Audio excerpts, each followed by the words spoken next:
Comienza una nueva semana y con ella regresa la actividad parlamentaria al Congreso de los Diputados. En plena mitad de febrero, este miércoles, se celebrará la primera sesión de control al Gobierno, una cita que promete ser intensa y, como siempre, con el guión escrito a varias manos entre la dialéctica política y la estrategia. En esta ocasión habrá un invitado inesperado, Donald Trump, quien sin estar presente se va a colar en el hemiciclo porque Vox y Esquerra han registrado varias preguntas dirigidas al Ejecutivo para conocer su postura ante las primeras medidas anunciadas por el presidente estadounidense. Todo ello en un contexto en el que Trump habría conversado ya con Putin con la intención, dice, de poner fin a la guerra en Ucrania. Pero las cuestiones sobre Trump no serán las únicas que marquen esta sesión. También habrá preguntas sobre la gestión interna del Gobierno en un momento en el que las tensiones entre PSOE y Sumar van en aumento. La reducción de la jornada laboral, el acuerdo para los repartos de menores inmigrantes no acompañados, del que, por cierto, País Vasco y Cataluña han quedado al margen, o las distintas investigaciones judiciales que rodean al Ejecutivo y al entorno del presidente serán algunos de los temas protagonistas. Mientras tanto, la inacción del Ejecutivo ante retos cruciales para los ciudadanos, como la crisis de la vivienda, sigue generando muchísima frustración. En este ámbito, el Partido Popular ha presentado este fin de semana los llamados Acuerdos de Zaragoza, un pacto entre sus 35 alcaldes de ciudades con más de 100.000 habitantes. Entre sus propuestas, medidas para aumentar la oferta de vivienda, un protocolo contra la ocupación, iniciativas para combatir la soledad no deseada y la exigencia al Ejecutivo de una reforma de la financiación local que avance a la par de la autonómica. En resumen, una declaración de intenciones que busca llenar el vacío que dicen ha dejado el Gobierno. Mientras tanto, Vox ha preferido centrar su agenda en la cumbre de Patriots, junto a figuras como Marine Le Pen, Víctor Orbán y Matteo Salvini, un encuentro en el que los mensajes fueron muy claros: inmigración ilegal, defensa de la libertad y un regreso a los valores cristianos. La reconquista fue el término más repetido en un evento diseñado para reafirmar convicciones. El presidente del Gobierno viajaba mientras tanto a Granada para asistir a la gran cita del cine español, los premios Goya. No lo hacía para recoger ningún galardón, aunque bien podría por su magistral interpretación de interés en los problemas reales, mientras que el telón de la realidad cuenta otra historia. Un acto en el que, entre los discursos políticos habituales, las ovaciones de guión, hubo una intervención que rompió con la narrativa dominante. La productora María Luisa Gutiérrez, al recoger el premio a la mejor película por La Infiltrada, dejó una intervención que sorprendió a más de uno. Reivindicó la labor de la policía, defendió la libertad de expresión y recordó a las víctimas del terrorismo. En definitiva, un alegato de sentido común en un auditorio acostumbrado a aplaudir mensajes en una única dirección. Su referencia a las víctimas de ETA resonó en un ambiente en el que, por norma general, ciertas cuestiones suelen tratarse con un cuidadoso silencio. Un discurso en los Goya que, para sorpresa de muchos, consiguió abrir una grieta en el pensamiento único de la industria cinematográfica.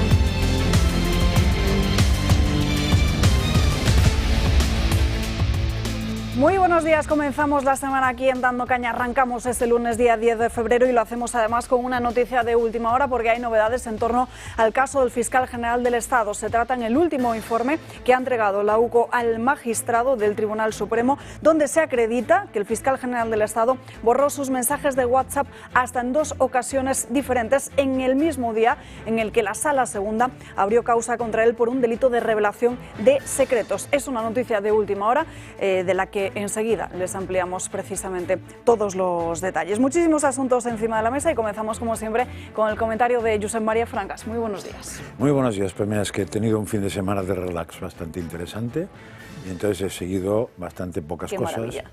Sí, mira, de vez en cuando toca. Me dedicaba a hacer 2 vídeos, uno con José Ramón Riera, muy interesante, otro por mi cuenta, y una entrevista que sí que recomiendo a los muy tuiteros. Porque a los muy tuiteros les sonará un señor que se hace llamar Capitán Bitcoin. Y entonces le he hecho una entrevista que no es fácil porque está escondido en Londres, me dijo, y no quiere dar más datos para que nadie sepa.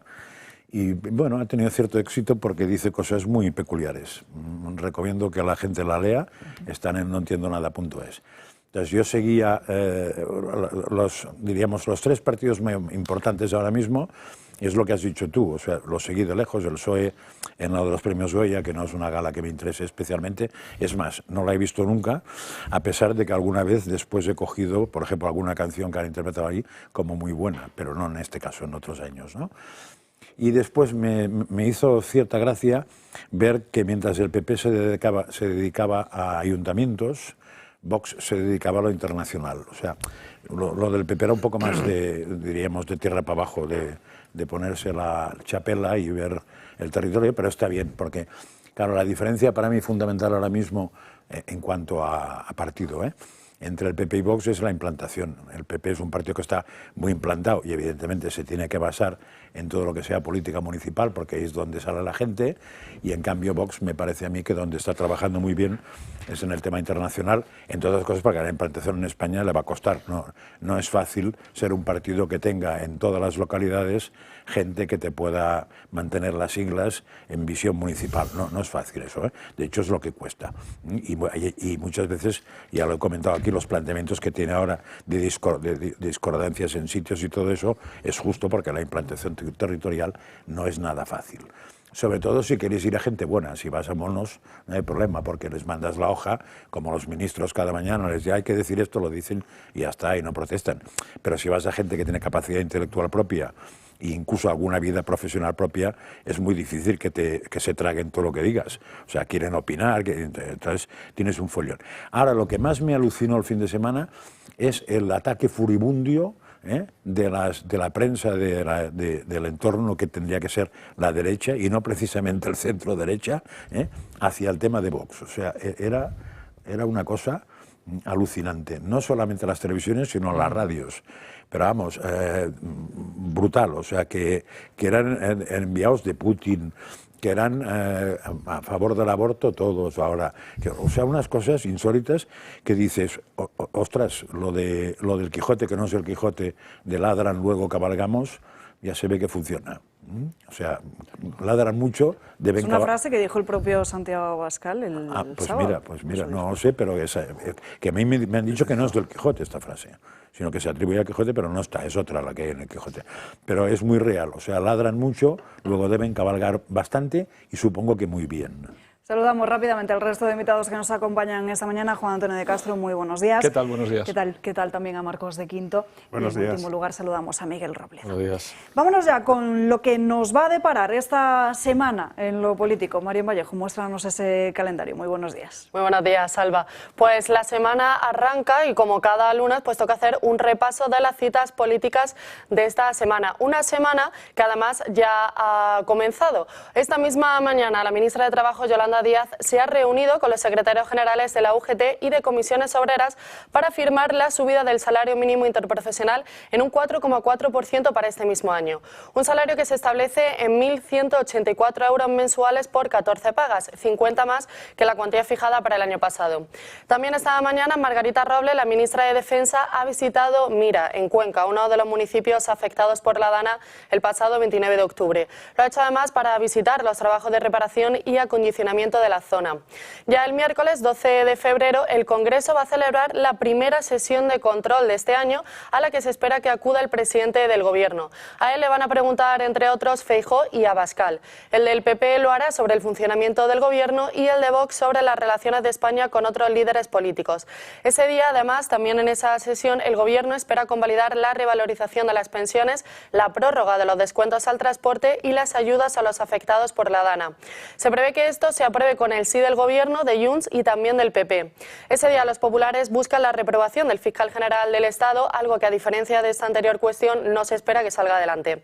Este miércoles también Pedro Sánchez está citado a las 12:30 en el Juzgado de Primera Instancia número 98 de Madrid para un acto de conciliación con Alberto González Amador, la pareja de Isabel Díaz Ayuso. Este es el paso previo a la querella que González Amador le interpuso por llamarle delincuente confeso. Sin embargo, ninguno de los dos está obligado a acudir, ya que pueden comparecer por medio de sus abogados, y es eso lo que se espera que suceda con Pedro Sánchez. Ya el viernes, por último, la princesa Leonor tiene previsto su llegada a Brasil, concretamente a Salvador de Bahía, la que será su primera parada en el continente americano con el buque escuela Juan Sebastián Elcano. Gracias, María. Enseguida hablaremos de muchos de esos asuntos que hemos destacado en este calendario. Antes de nada, nos vamos en directo hasta Bambú número 12, hasta la sede de Vox, con esa rueda de prensa del presidente de Vox, Santiago Abascal, y también de Ignacio Garriga, en la presentación de los portavoces nacionales del grupo político. Territorio nacional. Y sin más, muchísimas gracias. Están a su entera disposición y dejamos paso a nuestro portavoz, José Antonio Fuster, para que continúe con la tradicional rueda de prensa los lunes. Gracias y muy buenos días.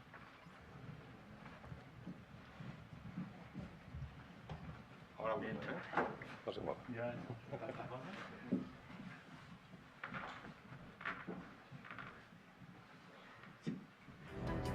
Lo hemos pillado justo al final del mismo, enseguida nos vamos a esa rueda de prensa, la habitual de los lunes con José Antonio Fuster. Mientras tanto, antes, un análisis de las redes sociales, porque, bueno, no sé si han podido ver todos ustedes uno de los últimos tuits del Partido Socialista, del que luego hablaremos, pero llamaba mucho la atención que el propio partido político de Pedro Sánchez ha limitado los comentarios a todas y cada una de sus publicaciones en las redes sociales. En fin, no deja desde luego de ser llamativo. No sé si nos podemos ir precisamente, compañeros, con el siguiente tuit que teníamos previsto. Tampoco el de Óscar Puente, el de Ministerio de Sanidad tampoco. No sé si nos podemos ir entonces a los premios Goya por ir avanzando. Vale, eso sí, pues vámonos con ese discurso de María Luisa Gutiérrez en defensa, como les decíamos al inicio de este programa, de la libertad, la familia y las víctimas del terrorismo.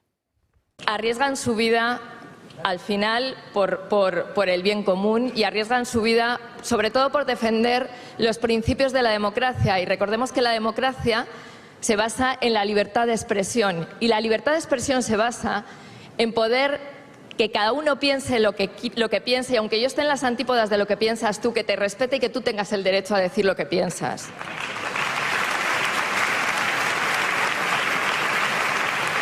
También lo queremos compartir con la familia Ordóñez y con la Fundación Víctimas del Terrorismo, con Covite y con todas aquellas víctimas reales que han visto la película y que a pesar del dolor que han sentido, nos han dado las gracias porque es una historia que hay que recordar, porque la memoria histórica también está para la historia reciente de este país.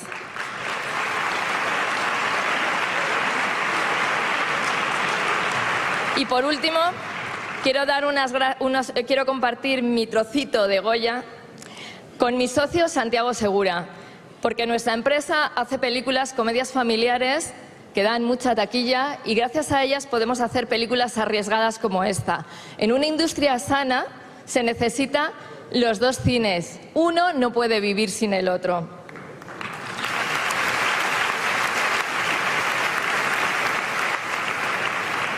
Quiero compartirlo también con mis colegas productores independientes, aquellos que hacen apuestas arriesgadas por películas que quizás no tienen un rédito en taquilla, porque la cultura no solo tiene que tener un rédito en taquilla, pero que luego van viajando por todo el mundo como marca España. Un discurso atípico, pero desde luego, Miguel, que ha sido muy aplaudido. Bueno, yo lo primero que destacaría, además de su valentía, ¿sí?, de la claridad, es que en la ceremonia, donde es curioso la manera que tienen en los Goya de dar las gracias. O sea, es que son lugares comunes y la familia, el padre, la madre, el que está en el cielo, o sea, es de una vacuidad, ¿no? Que yo no soy quién para juzgarlos, pero frente a eso te encuentras una persona que habla fuera de los lugares comunes con una contundencia y que además recuerda en los sitios que más les duele, porque los aplausos que había recordando víctimas del terrorismo, recordando a la familia de Gregorio Ordóñez, que es como empieza su intervención, son taimados, son tímidos, ¿no? Incluso cuando hay planos del público, vemos un público que está como expectante, como diciendo, bueno. Y la segunda gran incorrección que comete es hacer una referencia a uno de los personajes no especialmente queridos, como es Santiago Segura, pero que curiosamente hace un cine que es el más taquillero y que es permanentemente despreciado, ¿no? Con lo cual me parece que en esta ceremonia, que esto debió ser ya como a la 1:30 tal, porque se alargó muchísimo, yo vi algo justo después del partido de fútbol y tal, y era todo como muy, muy tedioso, ¿no? Lo que pasa es que lo que tenemos que ver ahora es cuál es la reacción práctica hacia este tipo de cosas, ¿no? Aunque estando en la órbita de Santiago Segura seguirán haciendo un cine costumbrista, que es lo que siempre España ha manejado muy bien, y seguirán haciendo enormes cajas y taquillas, ¿no? Mientras películas que reciben Goyas nos preguntamos muchas veces, oye, ¿esto qué es? ¿Esto lo han estrenado? Algunas no las han sí, estrenado. No, sí, bueno, coincido totalmente en todo lo que has dicho. Añadir, insisto, en la valentía. O sea, que realmente esa noche pues hay que tener valentía frente a lo que ha sido siempre los Goya, ¿no? que es un poco el lugar de ir a dar las gracias al gobierno para que te siga pagando y haciendo unas películas que a veces son auténtica basura, de verdad, a veces son basura, y hay mucha película mala entre las películas españolas, pero mucha película subvencionada. Y desde luego siempre en una línea, y siempre más bien wokista, y nada, y ahora por fin vemos a una persona que además es que se juega con esa honestidad que tiene, demuestra en muchos gremios en los que la gente podría levantarse y decir que piensa diferente. Estoy pensando, podríamos hacerlo en la universidad, podrían hacer los médicos cuando no les gusta una pandemia, podrían hacerlo, y aquí lo hace una persona del cine, una productora, y tiene narices porque se juega, como decíamos antes, la carrera. De cierto modo, si Sánchez sigue en el poder, y si sigue 3 años más, pues vamos a ver cuánto apoyan a este tipo de cine. Entonces, claro, todo esto es así medio pagado, medio tal. Y desde luego eso yo creo que hay que decirlo. Y el toque a la libertad de expresión y a la memoria histórica me parecen sensacionales, muy valientes. Y esa timidez, ¿no?, que muestra que todavía somos muy servidores del poder. Aquí todo va por dinero y serviles. A ver si el cine se vuelve valiente como esta mujer. Marcos, ¿tú cómo lo dices? Bueno, estamos acostumbrados a que los premios Goya se habla de todo menos de cine y se habla de política. Pero en este caso es distinto, porque se viene a cuento de la película. Y lo que ella ha comentado, que ha hecho un discurso que tiene que ver con la política, pero encaja perfectamente porque es la temática de la película que se ha llevado el premio. Lo curioso es que estamos viviendo unos momentos en que lo más revolucionario es el sentido común, porque escuchando el discurso de esta señora no ha dicho nada fuera de lo normal, ha dicho unas cosas absolutamente de sentido común y sin embargo han tenido una grandísima repercusión porque la noticia en los Goya es que alguna vez salga alguien al escenario y diga algo con sentido común en vez de las majaderías que estamos acostumbrados a escuchar año tras año. Y eso es la noticia. Y me parece una noticia importante. Algo está cambiando. A ver, me parece interesante saber que estamos hablando de cine. Es decir, de gente que ha estudiado o no, pero que se dedica a interpretar. Es decir, a interpretar papeles. Y saben perfectamente qué papel tienen que interpretar si quieren comer. Con lo cual, normalmente en esos espectáculos pues se va al papel que da más de comer. Y el papel que da más de comer, si eres crítico con la derecha, te lo da la izquierda y la derecha donde gobierna también. No fuera caso que pareciera que se lo dan a los otros. Con lo cual es un papel bastante lógico y diríamos muy bien trabajado. A mí lo que más me chocó de esto, además del hecho de que una señora fuera capaz de decir eso, e interpreto que al estar en el equipo de Segura no vive de todo el chollo, sino que esos ya taquillean por su cuenta, más que lo que dijo, que me chocó porque me llegó por todos lados, es los aplausos de la gente. Porque aplauden a cosas que pensaríamos que no aplaudirían nunca. Entonces, eso me da a entender que son intérpretes, pero no a tiempo completo, sino que en un momento determinado no caen en que están interpretando. Porque probablemente si hubieran pensado lo que han aplaudido, no lo hubieran aplaudido, porque no tocaba aplaudir eso. Y además es que en simultáneo estuve chateando, no tenía que ver con esto, pero por la mañana había estado chateando con una actriz conocida, que se ha tenido que ir de Madrid, me dijo, que se ha tenido que ir a Madrid y se ha vuelto a su sitio y a trabajar en otra cosa, porque no pilla ni una, me ha dicho. O sea, lleva unos cuantos años que por posiciones personales o políticas no pilla ni una, y entonces pues nada, ya ha cambiado de profesión y están alrededor de los 30 años, o sea que le quedaba tajo, y me dice que se va a dedicar al tema, ¿cómo se llama esto? A la restauración, que ya me explicarás que tiene que ver la restauración con el tema este. Sí, te quería comentar. Contrastes. Te quería comentar que antes habéis hecho una referencia que ha sido un discurso muy valiente por parte de esta productora. Yo no sé si es que ella es muy valiente. Yo lo que sé es que el mundo del cine es muy cobarde. Sobre todo cobarde. Y algún día nos enteraremos cómo, mientras hacía el Festival de Cine en San Sebastián, estaba blindado. ETA jamás atentó contra el Festival de Cine de San Sebastián. Ni siquiera para el Festival de Cine Publicitario de San Sebastián, que me acuerdo una vez que yo iba a recoger un premio, asesinaron a 2 cocineros el día anterior y me trataron de impedir que hablara yo en el micrófono y subí con un brazalete negro. Pero esa connivencia que ha tenido este mundo, esa connivencia cobarde con el mundo de la ETA y tal, pues algún día espero que se sepa y que se avergüencen. Y esta señora, digo, yo me parece una señora normal, que ha dicho algo normal y que lógicamente destaca su valentía porque está en contraposición de la cobardía de mucha gente que estaba ahí sentada. Sí. No, yo quería añadir solo que en cuanto a interpretaciones, quizás ir muy lejos, pero esos aplausos calmados o tímidos, no son y el atreverse esta mujer a hacer esto, no son la indicación de que algo está cambiando y de que si no hubieran elegido a Trump y siguiera Biden y el wokismo, a lo mejor no hubiera habido ni un aplauso y a lo mejor hubiera sido todo más tímido. Es muy probable. O sea, que te atreves más ahora, porque llega el vaquero del oeste con las pistolas puestas y va a acabar con el wokismo, sí, entonces te atreves más. En privado el mundo claro, yo conozco actores unos cuantos, ¿no? Y el mundo es cobarde y falso, ¿eh? Claro, y hay mucho dinero en América, privado tú puedes estar comiendo con ellos o lo que sea y sus opiniones no tienen nada que ver con el momento que aparece una cámara o un micro. No tiene nada que ver. Saben perfectamente que cuando aparece la cámara y el micro, en su momento tenían que poner el dedo en la ceja. Lo saben perfectamente. A pesar de que en privado te hayan dicho que menos mal que ha ganado otro en otro sitio porque no sé qué, no sé cuándo. O sea, es un mundo bestial y yo lo achaco a eso, a que son profesionales de la interpretación y saben oler por dónde van los aires. Bueno, y por tanto aires. Cuando cambie el aire... Sí, porque...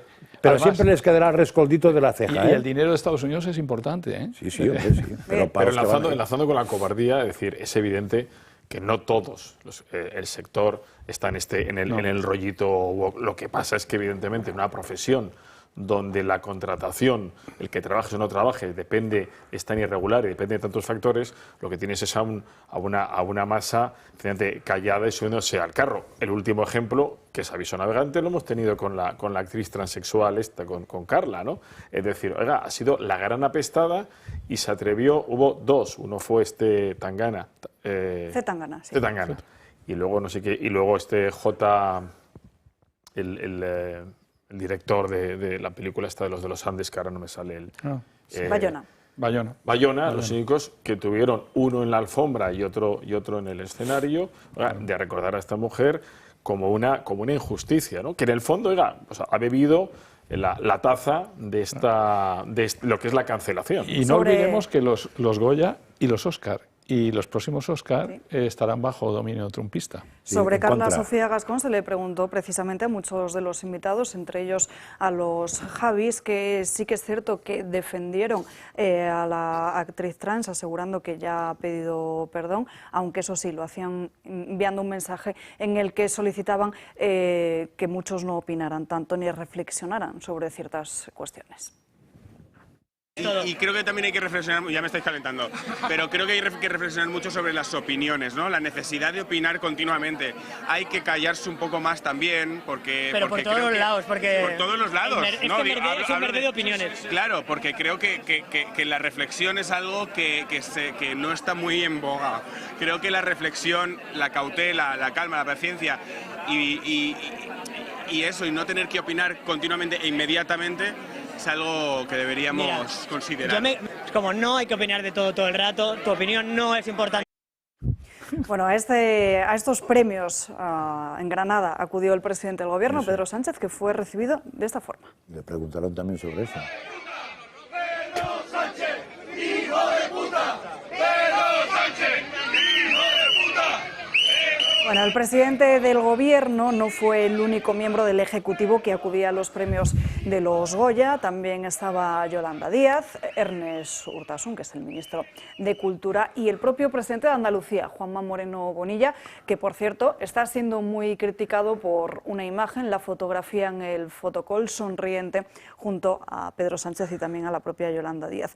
Ridículo, por cierto, el de Radio y Televisión Española con la traducción de Richard Gere en los premios Goya, una tarea que dejó a la inteligencia artificial, y precisamente parece que no había ningún humano, ninguna persona controlando esa traducción de la inteligencia artificial. En fin, nos vamos a ir, si les parece, a la primera pausa de publicidad del día de hoy, no sin antes comentarles que nada, en apenas unos lunes, el lunes día 24 de febrero, el Club de Amigos se va a callejear por Madrid, en este caso por el barrio de las Letras del Parnaso o de los Comediantes. Nos va a acompañar en esta visita de 2 horas el guía Javier Sardón, y lo que vamos a ver es el Paseo del Prado, la Basílica de Jesús Medinaceli, vamos a subir por la señorial carrera de San Jerónimo hasta llegar a la Plaza Canalejas, nos vamos a perder por los callejones del barrio para hablar de sus tascas y tabernas, de sus pastelerías y sus antiguos corrales de comedias. Así alcanzaremos la Plaza de Santa Ana, calle Huertas, las calles de los más famosos literatos españoles de nuestro siglo de oro, finalizando en la Puerta del Rey del Jardín Botánico. Las actividades del Club de Amigos tienen las plazas limitadas, así que llamen cuanto antes para reservar su plaza en este número de teléfono que están viendo en sus pantallas, que es el 91 616 2464, o si lo prefieren escriban un correo electrónico al clubdeamigos@clubdeamigos.org. Unos minutos y volvemos. Ya estamos de vuelta en Dando Caña, son las 12:30 del mediodía, las 11:30 en Canarias, y ahora sí nos vamos en directo hasta la sede de Vox con José Antonio Fuster, el portavoz nacional de Vox, respondiendo a las preguntas de los compañeros. El mejor. Lo dije yo aquí en rueda de prensa. Digo, creo que es el gran momento, el mejor momento de mi vida política en Vox ha sido cuando me han dicho esta mañana que Samuel Vázquez es nuestro portavoz en cuestiones de seguridad. Es que lo sabe todo. Y además lo defiende con una... bueno, un espectáculo de hombre. Rodrigo, también. Julia, o sea, es que Rodrigo para el campo, es que todo el día además me habla del campo. Yo digo, déjame un paz un rato, tío, podemos hablar de otra cosa. Está todo el día machacándome con el campo porque es un hombre de convicciones y de principios de defensa del campo. Julia, es que, claro, si repasan ustedes la trayectoria de Julia, ¿qué es Julia? Pues la defensa numantina, la defensa impertérrita de los principios y valores de la patria, hay incluso en las regiones amenazadas por años de separatismo. Y Rocío, pues pero Rocío es como mi hermana. En cuestiones de emergencia demográfica, si es que es la mejor o no es la mejor. No lo escuchan ustedes en el Congreso de los Diputados, no lo escuchan ustedes en cada intervención. Y Ainhoa García Flores, por cierto, tengo el orgullo, además de que hayan elegido a Ainhoa, mi queridísima Ainhoa, como portavoz de familia. ¿Alguien duda de que haya una crisis de familia? ¿Alguien duda que haya una crisis de valores? Ustedes saben, tienen amigos, todos ustedes son jóvenes. Saben perfectamente que muchísima gente, que muchísimos jóvenes se están yendo de España, que no pueden soportar más. Y eso es una crisis tremenda de familia. Eso a la larga nos va a hacer mucho daño. Ahí está Ainhoa, en defensa de todos los jóvenes, del futuro de los jóvenes, del futuro de las familias. Si nos cargamos la familia, pero todo está conectado, si nos cargamos la familia, no tenemos nada. Si nos cargamos la vivienda, no tendremos familias para rellenarlas, tendrán que largarse. Si nos cargamos el campo, no tendremos posibilidades de futuro. Si nos cargamos en concreto la emergencia demográfica, o sea, si no afrontamos la emergencia demográfica como lo hace Rocío, ¿qué hacemos? Nada. No podemos hacer nada. Así que, imagínense, bueno, y en industria no le cuento, y en seguridad.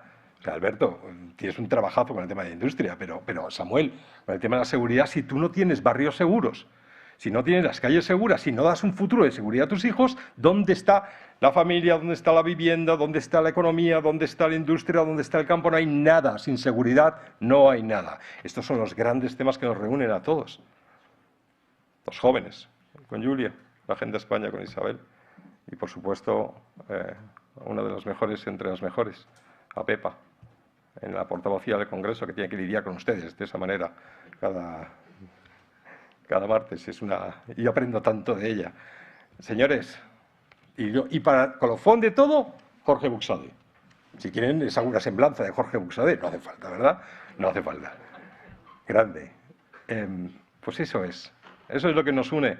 Eso es lo que queremos. A partir de ahora los españoles saben que tenemos un equipazo, ya lo teníamos, pero ahora tenemos un equipazo que va a dar respuesta a todas sus necesidades, a todas sus preguntas, que van a hacer las mejores iniciativas en todas partes. Y también, y se lo digo ahí, también a Pilar, lo van a hacer también en los ayuntamientos. Es decir, todo lo que ellos hagan no solamente va a ir para el Congreso de los Diputados, no solamente va a ir para la Nacional, ni va a ir para las comunidades autónomas, que va a descender hasta el Ayuntamiento, incluso hasta la última pedanía de España, todo lo que estos señores hagan. Estoy muy orgulloso, de verdad, de que estén ahí. Y yo soy el último, no tengan la menor duda. Y no seré el primero. Hola, portavoz.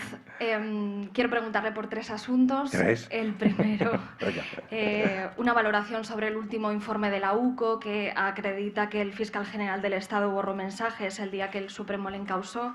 Una valoración. También quiero que valore el caso de Carla Sofía Gascón, la actriz española que no está asistiendo a alfombras rojas por unos tuits en los que, pues, por ejemplo, había mensajes xenófobos. Y en último lugar, le preguntaban los compañeros por los aranceles o sobre la posición de Vox en Ucrania. Me gustaría una valoración sobre qué le parece esa idea de Donald Trump de hacer en Gaza una gran riviera del Mediterráneo. Gracias. Vamos a ver. Bueno, sobre el fiscal general. Nosotros hemos pedido, además hemos enviado un escrito al Consejo de Ministros pidiendo la destitución inmediata del fiscal general del Estado. ¿Nos han contestado? No. No nos han contestado. Así que no, cualquier valoración de la UCO o cualquier valoración de cualquier otro organismo, cualquier valoración o cualquier... todo, si ya está muy claro. Si ya está muy claro. Nosotros ya pedimos hace tiempo la destitución inmediata, fulminante del fiscal general del Estado, porque no queremos que esto sea como Venezuela. Y este es el mejor camino para ser Venezuela. No colonizar las instituciones, sino colocar al mando, al frente de las instituciones, a gente que es capaz de perseguir a particulares. ¿Qué nos va a contar? No queremos ese tipo de fiscalía. ¿Y la fiscalía de quién depende? Pues eso, Poceso. Bien, en cuanto... Valora José Antonio Fuster el último informe de la UCO sobre el fiscal general del Estado, del que enseguida hablaremos. Antes, un repaso por lo que fue este fin de semana esa cumbre de Patriots celebrada en Madrid el pasado sábado, un evento por el que de nuevo les pedimos disculpas desde el Toro Televisión que por cuestiones ajenas a nuestra propia organización no pudimos ofrecerles ese discurso íntegro y de manera completa como era nuestra intención. 3 ejes, soberanía nacional, defensa de la libertad y también de la identidad europea. Especial énfasis, como decimos, en la protección de la cultura, las críticas a la política climática y el rechazo a esa inmigración ilegal y masiva. De esta forma, el presidente de Vox, Santiago Abascal, refuerza su alianza en esta gran cumbre con el mensaje de la reconquista y de hacer Europa grande otra vez.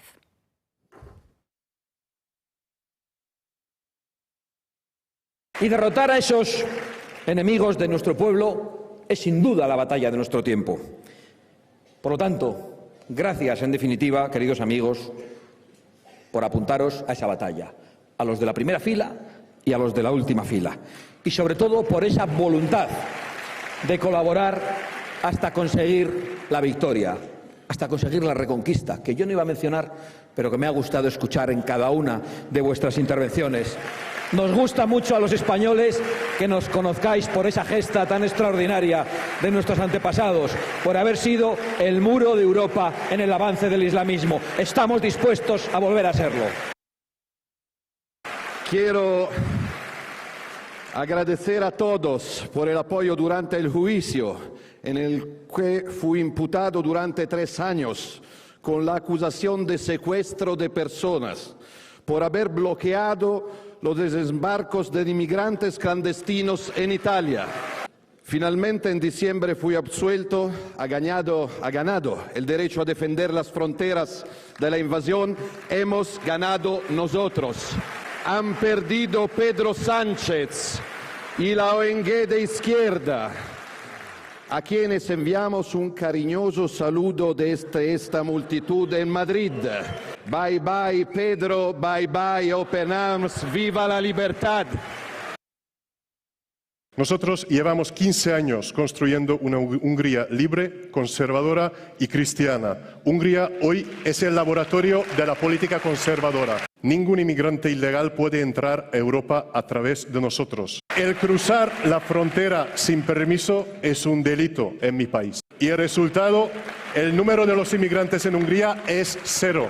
En vez de a los inmigrantes, apoyamos a las familias húngaras. Nosotros prohibimos la propaganda de género en las escuelas. Hemos introducido en la Constitución que todos los poderes del Estado tienen la obligación de defender la cultura cristiana. Hemos introducido en la Constitución la madre es una mujer, el padre es un hombre. Exhibición de fuerza este sábado en Madrid, en una semana además en el que Vox ha estado en el foco mediático por la salida de Juan García Gallardo y también por el aumento en los principales estudios demoscópicos que dicen que podría sacar más de un 15% de las papeletas si hoy se produjesen unas elecciones generales en España. Sí, yo creo que esta reunión ha tenido lugar precisamente en esa ola, ¿no? Y cuando vienen olas no hay quien las pare. En política yo creo que ocurre siempre, ¿verdad? Notas que hay algo que va a cambiar y cambia. Y notabas que iba a llegar Trump y llegaba. Y notas que llegan PP y Vox y llegan a España, ¿no? Y que Europa está cambiando. Son 19 millones de europeos votando en esta línea, que puede ser la próxima vez muchos más millones. Es decir, que estamos hablando de... Yo creo que es algo imparable. Me ha gustado mucho varias cosas de esta reunión. Bueno, primero escuchar y darnos cuenta de que todo aquello que hablamos de Pacto Verde y cómo está destrozando la industria y la agricultura en Europa es una visión común, por supuesto la inmigración, cultura y demás, pero realmente, y también la visión de una Europa cristiana, aunque yo creo que no habría que hacer tampoco tanta visión con Reconquista y la lucha contra el Islam. Aquí no luchamos contra nada, aquí lo que queremos es que cambie Europa, ¿no? No, yo creo que no habría que orientarlo por el lado, en ningún caso, antirreligión, sino más bien por el lado de aquí estamos juntos, vamos a cambiar esta bestialidad. Y luego esa visión común contra el wokismo, que viene apoyada, por supuesto, por el cambio de Trump, ¿no? Por la llegada de Trump, que a todo este grupo le da una fortaleza. O sea, si siguiera Biden y el wokismo, esta reunión habría tenido seguramente menos importancia o menos impacto, ¿no? Pero lo tiene porque todo el mundo sabe que algo va a cambiar, que Francia puede llegar, Marine Le Pen es más difícil que llegue, pero puede llegar, y que pueden cambiar muchos liderazgos. Y luego también que Trump está empeñado en hacer caer a los viejos líderes. O sea, que aquí Scholz se la puede pegar fácilmente, se la va a pegar seguramente en las elecciones, pero él va a mover las cosas para que Macron no siga, para que Scholz caiga, para que Sánchez algún día también se vaya, ¿no? Y todo eso lo nota este grupo y se va haciendo más fuerte. Y todo lo que van diciendo ya no es... Sí, hemos visto muchas críticas y se les sigue llamando la extrema derecha. Todavía ya no les llaman nazis, pero empieza a parecer normal que se hable normal y que hables en nombre de 19 millones de europeos. Entonces, eso yo creo que es una buenísima noticia de lo que ha pasado este fin de semana y totalmente de acuerdo con todos los lemas, ¿no? Ojalá se caiga el wokismo, que no el globalismo, ¿eh? Recordemos, Estados Unidos y su visión y su unilateralismo no tienen nada que ver con el wokismo. Aquí podemos estar muy contentos, todos pueden estar muy contentos de lo que desaparece, que es una cultura muy anti todo y poco sentido común, pero no va, ahora cuidado con lo que nos viene contra. Sí, yo creo que Santiago Abascal se está revelando como un gran estadista. Esta es la culminación de determinadas cosas que hemos visto recientemente, como la invitación personal que Donald Trump le hizo para ir a su toma en Washington. Sabemos de su relación personal muy estrecha con Milei, sabemos de su relación personal muy estrecha con Meloni, pese a no estar en el mismo grupo europeo, y si comparamos que esto lo está haciendo pues de una manera natural, son relaciones personales naturales, no como Sánchez, que cada vez que tiene que hablar en las Naciones Unidas va con un cheque por delante, o cuando tiene que visitar a Bill Gates le tiene que regalar 100 millones de nuestro dinero de todos para poderse abrir camino, y cuyas relaciones pues ya sabemos cuáles son, ¿eh? Si es las de este gobierno, pues si es la Cuba de Díaz-Canel o si es Maduro, etc. Entonces eso yo creo que es importante. Pero también hay otro dato muy importante, que no teniendo, es decir, Vox, comparado con los otros partidos que están en Patriots, es un partido pequeño. Es decir, los demás, tienen una presencia en los otros países, un porcentaje de votos superior al que Vox tiene en estos momentos aquí. Y además Vox no tiene poder institucional, como pueden tener partidos de otros que están en Patriots. Luego, siendo pequeño dentro de ese grupo, estamos viendo la capacidad de influencia que está teniendo Vox o Santiago Abascal dentro de lo que es ese grupo.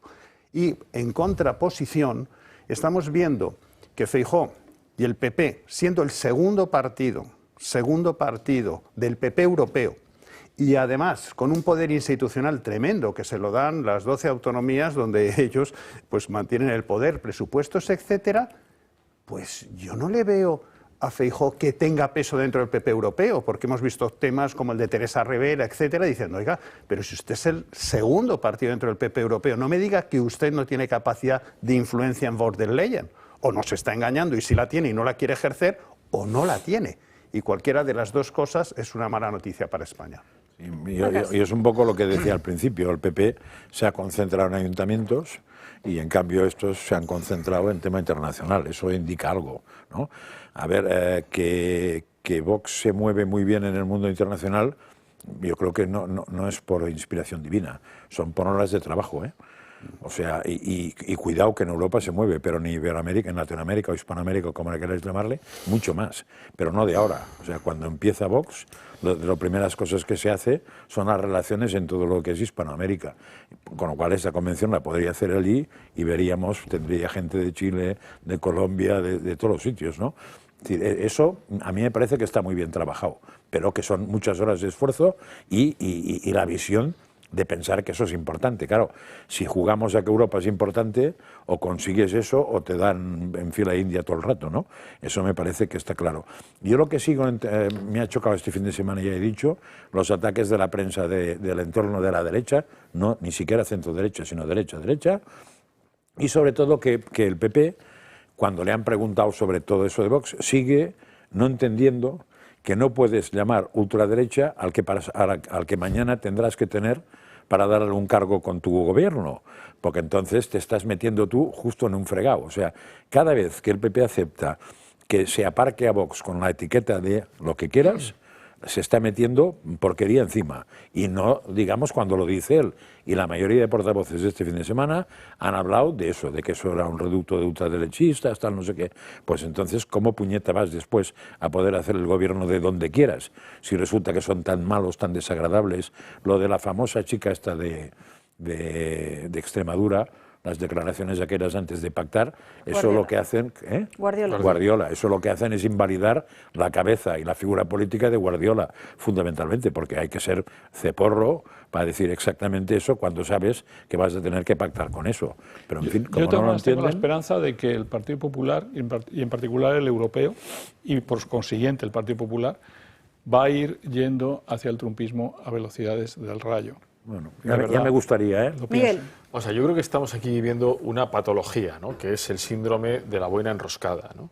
Donde tenemos a un Partido Popular, es decir, que seguramente porque sus líderes, o su líder, vamos, no tienen el complejo de no hablar idiomas, y entonces eso creen que les limita, ¿no? Y no se acuerdan de Aznar, que no hablando idiomas, no tenían ningún complejo en ir con su traductor al lado y sentarse en el rancho y estar en los foros que hiciera falta, pero lo mismo que ocurrió con ZP.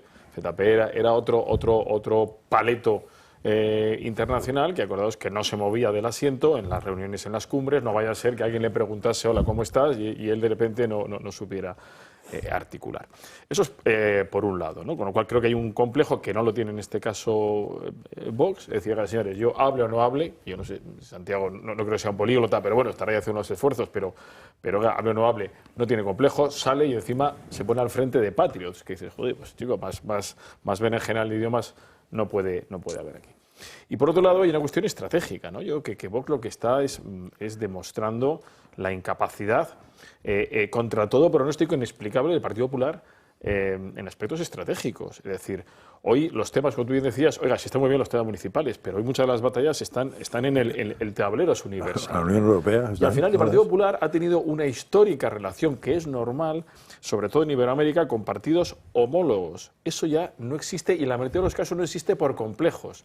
Ni se acercan a Noboa en Ecuador, ni se acercaron a un posible Milei, ni a la derecha chilena, es decir, los partidos, ni siquiera al PAN mexicano.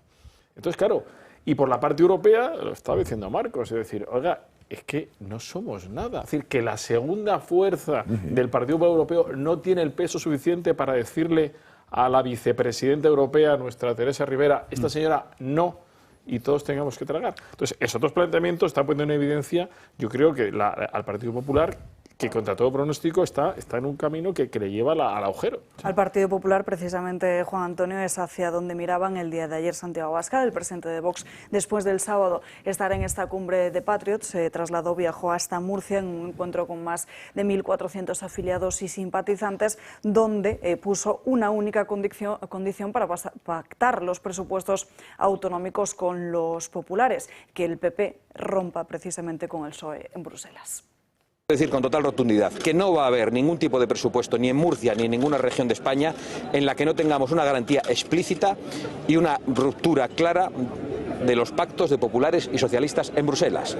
Una distancia de esos partidos populares regionales con esos pactos comprometidos con la dictadura verde y comprometidos con la inmigración masiva.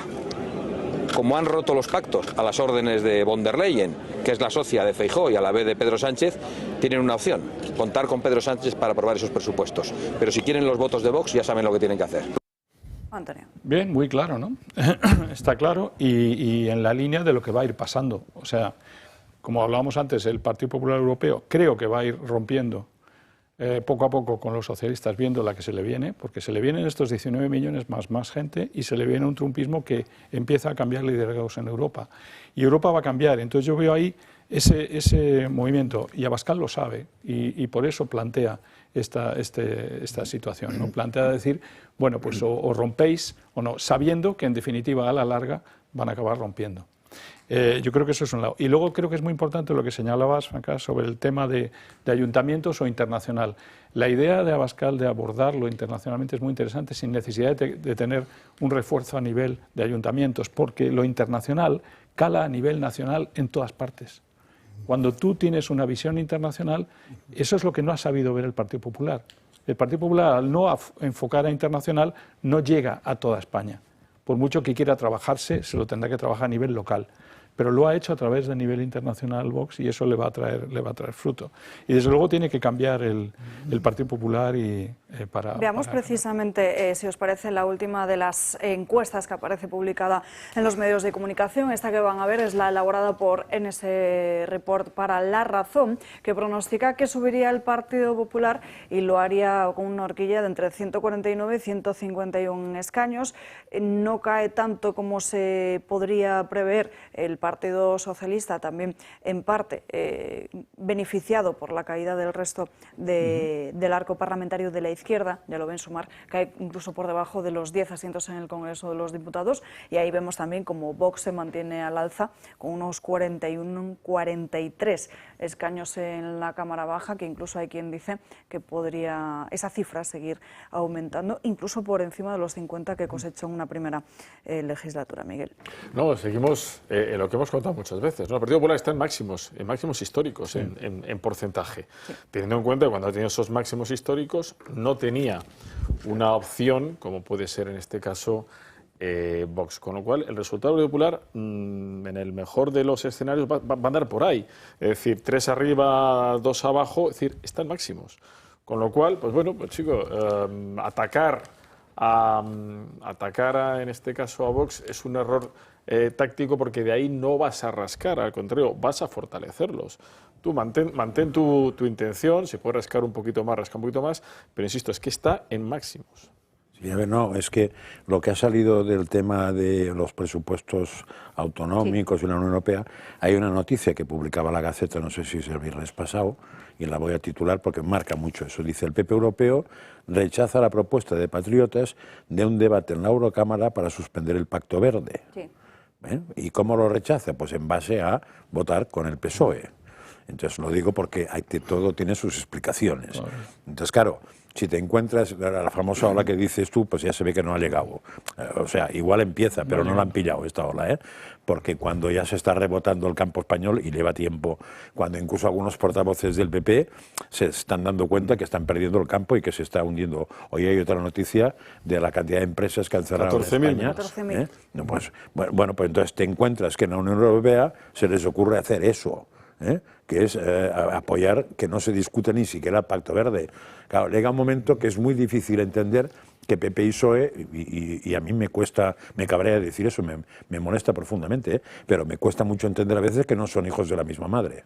Es muy difícil. De hecho, en la entrevista que publicó del Capitán Bitcoin, es la tesis continuamente, y te la va demostrando en distintas cosas. Y hombre, y hay que reconocer que si por sus hechos los conocéis, tenemos un problema. Por su filosofía igual no, pero por sus hechos sí. Y me parece que es que simplemente lo que dije el otro día, los postulados de la socialdemocracia y sobre todo de toda esa historia del medio ambiente y todo eso, se los ha tragado al PP con patatas fritas y los ha hecho suyos. Por eso, yo no sé si la mejor manera de combatir el socialismo es desde la socialdemocracia, que es cómo se define en estos momentos el PP. Es decir, en estos momentos vivimos un partido socialista que se ha corrido a ocupar el espacio que sería el espacio histórico de Izquierda Unida, y tenemos un Partido Popular que pretende ser el PSOE bueno, rescatar pues a quien votaba antes Feijóo en su juventud, que era Felipe González.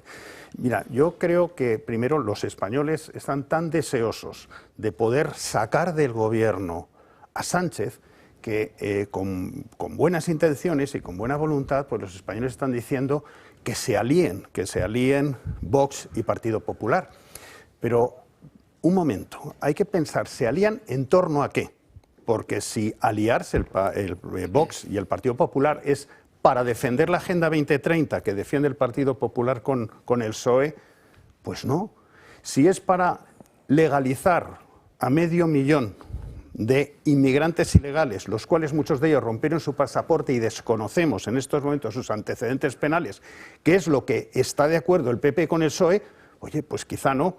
O si es para mantener la ley de memoria democrática, que exime, que rinda cuentas el PSOE de todas las cosas que hizo durante un periodo y que no son demasiado loables, pues tampoco. Entonces hay que aliarse en torno a algo, pero a ver si rectifica el PP en determinadas cosas, porque el PP, como tú comentabas, ha abrazado tanto las banderas que se ha cogido el PSOE, que yo creo muy difícil que Vox en estos momentos pueda aliarse. Otro tema es coordinarse, que a mí no me parece mal. Pero sobre todo, para mí, hay un gran peligro, es lo que yo llamo la cantabrada. Si recordáis, en las autonómicas de Cantabria, para tener la mayoría absoluta se necesitaban 18 escaños. El PP sacó 15 y creo que Vox sacó 4, sumaban 19. ¿Pero qué pasó? El PP decidió ir en solitario porque Revilla le dijo, con tal de que la extrema derecha no funcione aquí en Cantabria, somos tan generosos que gratuitamente vamos a darle el apoyo. Y así sucedió. Y está gobernando en solitario el PP. ¿Gratuitamente el apoyo? Pues yo no lo sé. Posiblemente habría algún acuerdo de no me levantes estas moquetas, no abras estos armarios, manténme a esta gente en estas posiciones y manténme este dinero que se da.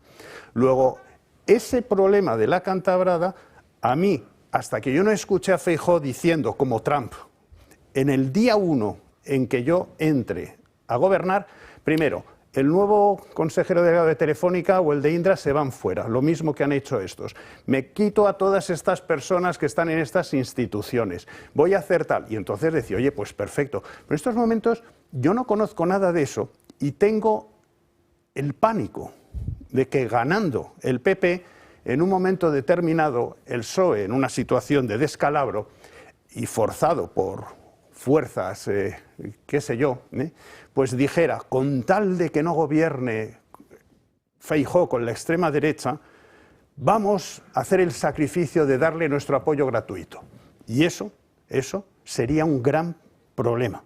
Por lo cual, no descarto, ojalá, me encantaría poderlo descartar, la posibilidad de que ante una victoria del PP vaya en solitario con el apoyo desinteresado, y lo digo con toda ironía, del Partido Socialista. Eso ya pasó, es una sospecha que desde luego comparten muchos. Nos tenemos que ir a una breve pausa de publicidad. Seguimos en Dando Caña, pasa 1 minuto de la 1 en punto de la tarde y como siempre, cuando llegamos al ecuador de este programa, las crónicas de Manicomio de Gabriel Serrano. Gaby, buenas tardes. Buenas tardes, Salva. Hemos visto la entrega de premios de los Goya, ¿no? Sí. Es que hay muchas películas que parece que están sacadas de historias reales. Y hay historias reales que parece que están sacadas de películas. Y vamos a contar el argumento de una de ellas. No sé si se acuerdan ustedes quién es Óscar Sánchez Gil, el ex jefe de la UDEF en Madrid. Pues ha salido distinta información sobre, como les recuerdo que en su casa encontraron 20 millones de euros emparedados. Pues ahora ha salido una información. Aquí vemos, esta es su casa, son diferentes coches, no están nada mal, la verdad, y de la trama que tenía de corrupción y de todos los narcotraficantes y la gente que se codeaba, no solo probablemente suyos. Pues bien, hay una información que es que el ex jefe de la UDEF blanqueó 1,7 millones de euros a través de empresas de su cuñada. También la familia está entrometida en los asuntos y la cifra corresponde a pagos por consultas en bases policiales y podría aumentar pues según las investigaciones que está yendo a asuntos internos. Además de este dinero que se encontró en los fondos de techos, paredes, de estos 20 millones hay que añadirle 450.000 que fueron hallados en una segunda residencia en Denia, en Alicante, y otros casi 900.000 en su despacho de la Jefatura Superior de Policía de Madrid. Asuntos Internos, como he mencionado antes, está investigando esta supuesta red de blanqueamiento porque mucho de ese dinero lo que hacían es comprar criptomonedas y así pues lo blanqueaban. Y además su cuñada tenía diferentes empresas todas relacionadas con construcción automóvil. Lo que hacía es que la creó hace unos años para blanquear el dinero que recibía el ex jefe. Que este dinero, quiero recordar, una de las mayores incautaciones de cocaína fue hace poco, fueron 13 toneladas que venían desde Ecuador. Y el ex jefe de la UDEF trabajaba con esta red de traficantes, facilitándoles el acceso a los diferentes puertos y avisándoles de dónde se encontraban en ese momento las diferentes patrullas para que el cargamento pudiese llegar, nunca mejor dicho, a buen puerto. Pues bien, también el que se rodeaba el grupo de amigos, ¿no? Normalmente Dios los cría y ellos se juntan. Pues uno de los que le ayudaban era un antiguo informante de la policía que él mismo había también detenido. Y era el que le ayudaba en esta red para poder traer la droga y en estos diferentes operativos blanquear dinero y dejar que otros narcotraficantes trajesen la droga hacia España y la pudiesen mover a su antojo. Esto parece que estamos hablando de una película. Ni Riley Scott yo creo que tenía la capacidad para dirigir semejante film. Es algo increíble, sobre todo que esto es solo el inicio, porque según están asegurando, en este caso ABC, que ha sacado la información por consultar a diferentes fuentes policiales, está diciendo que es el inicio de algo que puede ir saliendo durante todos estos meses y las cantidades de dinero de las que estamos hablando van a ir creciendo. Claro, es que según avance esa investigación, de hecho, tampoco se descarta que salgan más personas de dentro de la propia UDEF que colaborasen precisamente en estas redes de blanqueo y de narcotráfico. No sería un lobo solitario este. Eso dice. Sería un lobo acompañado. De mucho lobo y mucha loba. Lo que es un descrédito a la credibilidad de las instituciones, ¿no? Lo de que nos tengamos señores como este. Es que se llama Unidad de Delitos Financieros, si no me equivoco, ¿no? Unidad de Delitos, la UDEF, Unidad de Delitos Financieros. Sí, últimamente trabaja muy poco la UDEF. Por un señor presuntamente autor de estos delitos, entonces es tremendo. Esa credibilidad de las instituciones, ¿no? O sea, con la cantidad de empresas que han sido castigadas por incumplir debidamente la legalidad, y tenemos que ver esto, ¿no? Y además, aquí estamos juntando el departamento, en este caso, la unidad de la UDEF, con también la UDICO, que es la unidad de drogas y crimen organizado. Entonces, que estamos ya hablando de que algo que puede tener unas antenas muy largas. Y además, también lo preocupante, que es desde dentro, desde la propia jefatura, es donde se coordina supuestamente todo este entramado. Podría hacer un blog de consejos financieros, porque la diversificación del dinero, no ponerlo todo en el mismo sitio, él lo hace muy bien. Es verdad. Uno en la casa de veraneo, otro en el despacho y otro en su casa y tal. Pues muy interesante. Repartió mal de todos modos, porque 20 millones de euros versus a 600.000. Metidos en la pared, desde ¿no? luego. Pero el despacho es como más complicado, ¿eh? No debe estar mal la casa, la verdad. Yo no tengo tanta pared para guardarlo. Pero bueno. Bueno, si tuvieras si tienes el dinero. Si tuvieras ese dinero, tendrías. Tampoco que sea tan factible. El Pladur te diré que el Pladur no va. Con Pladur no En fin, Gaby, ¿qué otra noticia nos traes para hoy? No sé si vosotros habéis jugado alguna vez con los Lego. Claro. Sí, ¿no? Algo de pequeños, que siempre el tema de construcciones. Y, a ver, entiendo que sí, porque los Legos se crearon en 1932. Entonces, tampoco voy a preguntar la edad de los aquí presentes, pero yo entiendo, por lo que os veo y vuestras facciones me dicen, entiendo que sí, por lo menos los habéis conocido. Las facciones. Aunque sea, lo habéis conocido, ¿no? Sí. Ya tenéis familiares. Pues bien, ahora en el Museo de Ciencias de Londres hay una exposición que se llama Ver las cosas de otra manera, que en inglés queda, lo voy a decir porque queda mejor a mi explicación, Seeing Things Queerly. Pues esto, el movimiento queer, de raro, extraño, de otra manera, ¿no? Pues ahora hay una exposición, es una audioguía en la que se puede ver historias de comunidades, experiencias e identidades queer. Y como estamos viendo la propia página del museo, dice que, al igual que otros conectores y sujetadores, los ladrillos Lego suelen describirse en función del género. La parte superior del ladrillo con clavijas salientes es macho, la parte inferior del ladrillo con orificios para recibir las clavijas es hembra. Los Legos, para que aquí no lo sepa, son pequeños juguetes cuadrados, suelen ser, en los que tienes que encajar una pieza con la otra, y esto es a lo que se refiere. Dice que el proceso de unir los dos lados se denomina acoplamiento. Y aquí viene algo muy interesante. Ilustra cómo la heteronormatividad, la idea de que la heterosexualidad y el binomio masculino-femenino son la norma, y todo lo que queda fuera de ella es inusual, moldea la manera en la que hablamos sobre ciencias, tecnología y el mundo en general. En esta exposición tienen diferentes artilugios en los que hablan de las diferencias que hay, y una de las paradas es el cubo de ladrillos Lego básico, que como la heteronormatividad está en estos tipos de juegos. Pero esto es una aberración, porque las piezas Lego, desde esa perspectiva, o sea, y a mí me encanta a la izquierda coger y utilizar el mismo razonamiento. La misma pieza es hermafrodita, porque tiene una parte que es macho, o sea, con pililas, múltiples pililas, y es hembra. Por lo cual, de alguna manera, y yo creo que es una memez. Pero a mí lo más importante no es que la gente diga memeces, sino que instituciones avalen las memeces que puede decir la gente. Pero de todas maneras yo creo que lo importante es decir, oye, que no, que todas son piezas hermafroditas y certificarlo en algún sitio. Como los ahora comprendo, no, de todas maneras, ahora comprendo por qué yo jugué al Mecano, y los que sean de mi época me entenderán. Porque yo no quería piezas así, de este tipo. Que son un poco raras. Que es una aberración para todos los... A lo mejor esta gente es que cogen una pieza de Lego y se ponen palote, o sea, yo qué sé. Ay, perdón. La verdad que es complicado, ¿no? Las extremidades que en este caso son cuadradas, es complicado. Puede ser una infancia mal vivida, una educación mal vivida. Pelo pluma. El Mecano solo tenía tuercas y tornillos. Yo no he entendido nada de lo que has dicho, pero... Era frío. Pues imagínate. Tú por norma general nunca sueles entender nada. Pero hay veces que menos. Esta vez nada, no he entendido nada de meterme en la cabeza de todo. Mecano era más castizo. A ver cosas Mecano tan era raras. castizo. Hacías locomotoras y todo. Era más siderúrgico. Siderúrgico. Era hierro y acero. Pásame una llave del 4. Eso del 4 y le daba 6. Eso para que veas que lo de tram y tal aún tiene trabajo en Europa. Contemplando Lego. Pero el otro día, no tiene nada que ver, pero es que pensé que no sacaras... ¿Sabéis que han desmontado el Delfinario de Madrid? ¿El Delfinario? ¿El del zoo? Sí, ya no está. ¿Por qué? Han quitado, porque los delfines sufrían. ¿Por maltrato? No, y entonces es que están quitando todos los delfinarios de Europa. Y entonces los han mandado a China. Y en Miami. Bueno, parece que en China tienen unas instalaciones muy grandes. No sé si son todo el océano, no sé. Será por el sushi. Pero ya es el tercero o cuarto. Es el tercero o cuarto delfinario que se desmonta, y se van a desmontar todos porque los animalistas están. Sí, claro. Pues al estanque del Retiro. Los delfines sufren un delfinario. A la fuente de la Moncloa. En fin, Gaby, gracias por estas crónicas de manicomio. Nos vamos en directo porque tenemos señal de Borja Semper en rueda de prensa, el habitual del Partido Popular de los lunes, y está centrándose ahora mismo en este momento en materia de vivienda, asegurando que el propio Ejecutivo promete sueños de miles y miles de vivienda que luego no construyen, hacen daño sobre todo a los jóvenes, y les pide a los del PSOE no mirar al pasado y mirar más al presente.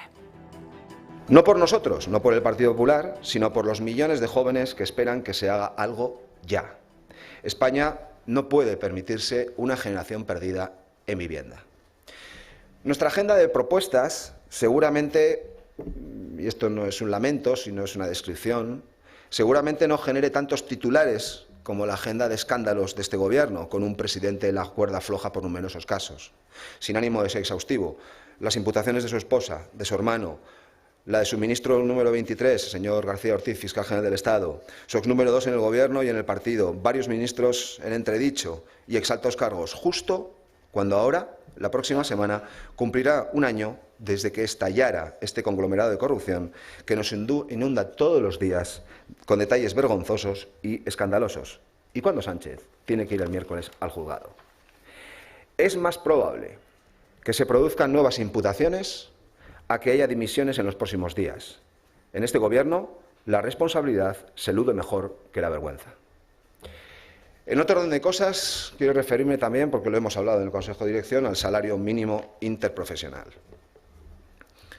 La propuesta de elevar el salario mínimo interprofesional de los 15.876 euros a los 16.576 tiene una beneficiaria también que conviene señalar, la vicepresidenta y ministra de Hacienda, a quien reclamamos que deje de expoliar a los españoles y establezca la exención del IRPF hasta el salario mínimo interprofesional. El año pasado, recordarán ustedes, se elevó el mínimo exento por la reivindicación del presidente Feijóo y ahora no quieren incrementarlo.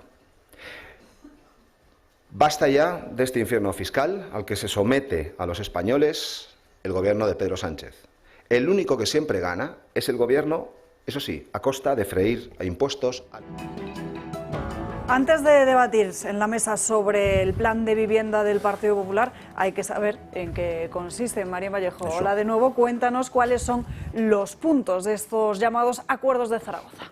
Pues ayer domingo el presidente del Partido Popular presentó esos llamados Acuerdos de Zaragoza, que es un plan que incluye a todos los ayuntamientos gobernados por los populares, que busca poner soluciones al problema de la vivienda. En este acuerdo se recoge una bonificación del IBI para una vivienda habitual o en alquiler que beneficien sobre todo a los más jóvenes. Así el PP busca facilitar el acceso a la compra o alquiler e incentivar el mercado inmobiliario.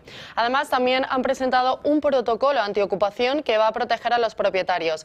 Este plan también recoge medidas como la creación de un catálogo de suelo público para construir viviendas asequibles, también movilizar parcelas de titularidad pública y diseñar una oferta que beneficie a quienes más lo necesitan, como pueden ser los jóvenes, las familias numerosas y monoparentales y las personas con discapacidad. Los ayuntamientos del PP buscarán así mucha más autonomía para el desarrollo de sus planes urbanísticos y gestionar de forma razonable la tasa de basuras, para que no se convierta, en palabras de Feijóo, en una carga para todas esas familias. Con todo esto, el PP no solo pretende proteger a los propietarios, sino también ayudar a los más jóvenes para también regenerar esos barrios. Gracias, María. Miguel, ¿qué te parece este plan del PP? Bueno, a mí la pregunta, a ver, nunca es tarde si la dicha es buena, ¿no?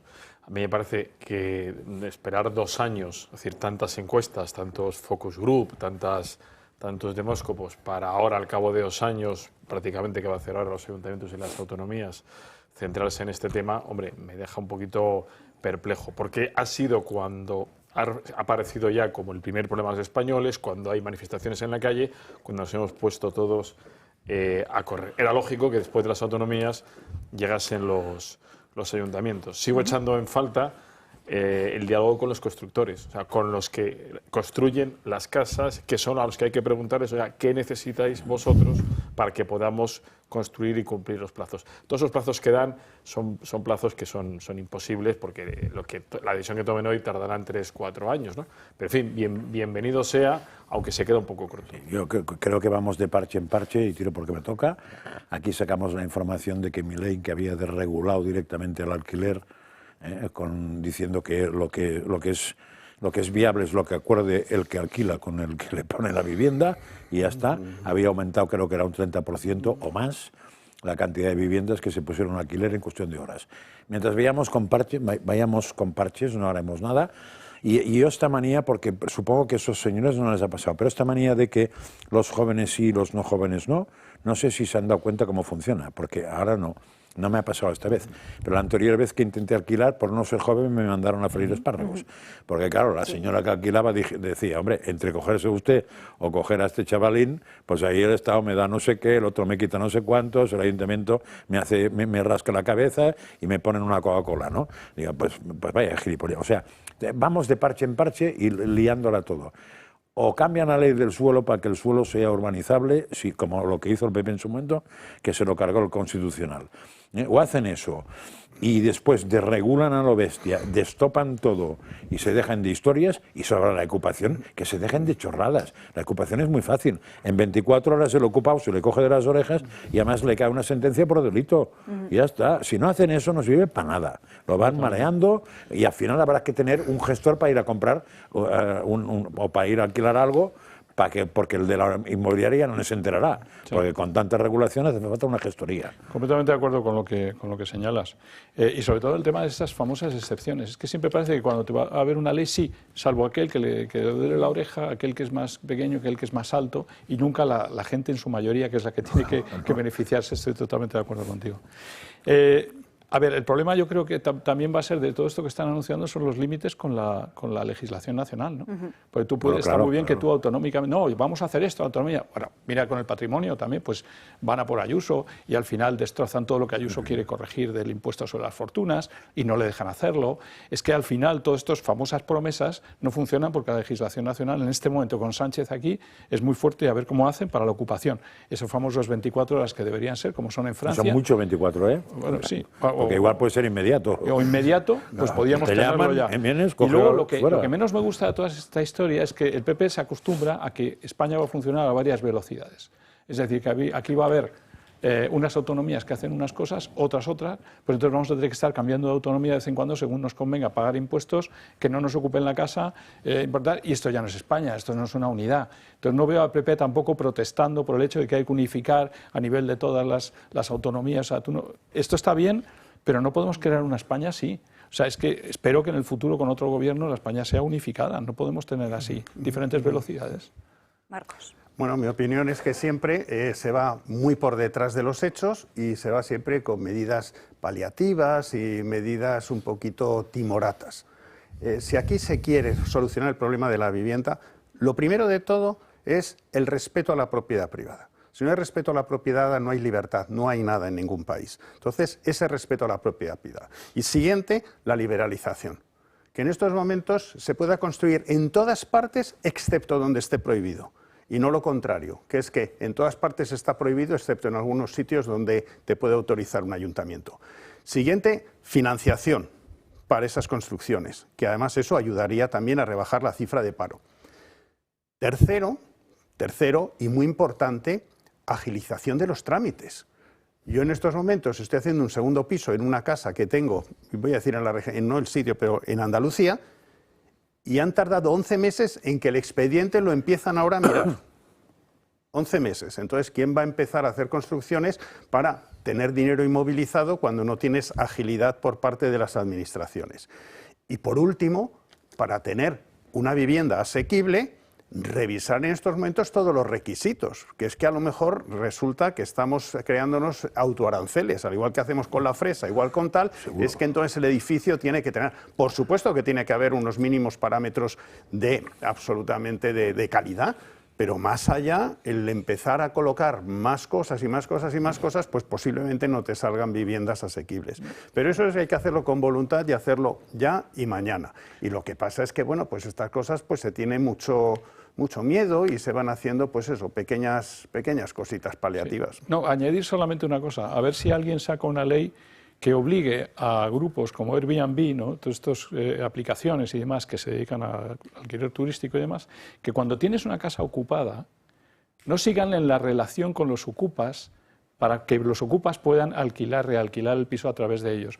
Porque sé de muchos amigos y personas que han tenido problemas con ocupaciones, que han llamado a Airbnb y Airbnb les ha contestado que ellos no tienen nada que ver y que no se preocupan de quién es la propiedad. Entonces, cuidado también, porque han estado haciendo un negociazo los ocupas a través de empresas si no se preocupa el Estado de quién es la propiedad, ¿para qué se va a preocupar Airbnb? Claro. Esta presentación del plan del Partido Popular en materia de vivienda se produce en el mismo día, en este domingo, en el que centenares de personas salieron a las calles en una protesta para exigir el derecho a una vivienda digna. Se trata de una manifestación que había sido convocada por unos 40 colectivos bajo el lema de vivienda digna y sostenible ya. Muchísimos líderes de la izquierda, entre ellos Mónica García, para poner en el foco de nuevo a Isabel Díaz Ayuso. la competencia en materia de vivienda las tienen las comunidades. Es la señora Ayuso la que tiene la llave para abrir la vivienda a los madrileños y las madrileñas. Es la señora Ayuso la que tiene que cumplir la ley de vivienda, la que tiene que hacer que se manifieste en las zonas tensionadas, la que tiene que regular los precios, la que tiene que evitar que haya pisos turísticos. Entonces, desde el Gobierno central volvemos a insistir, tenemos unas herramientas que son regulatorias, que son unas herramientas básicas y generales, pero son las comunidades las que las tienen que aplicar. Nos vamos ya con Barbate, porque este fin de semana se producía un año de que aquellos agentes de la Guardia Civil fueran asesinados por los narcos y precisamente este fin de semana se celebraba un acto homenaje con mucha polémica porque en un primer momento el Ministerio de Interior había prohibido a los propios agentes vestir con el uniforme de Guardia Civil, algo que finalmente sí pudieron hacer y después de un último capítulo precisamente entre los agentes y los narcos el viernes. Hace un año de la tragedia de Barbate.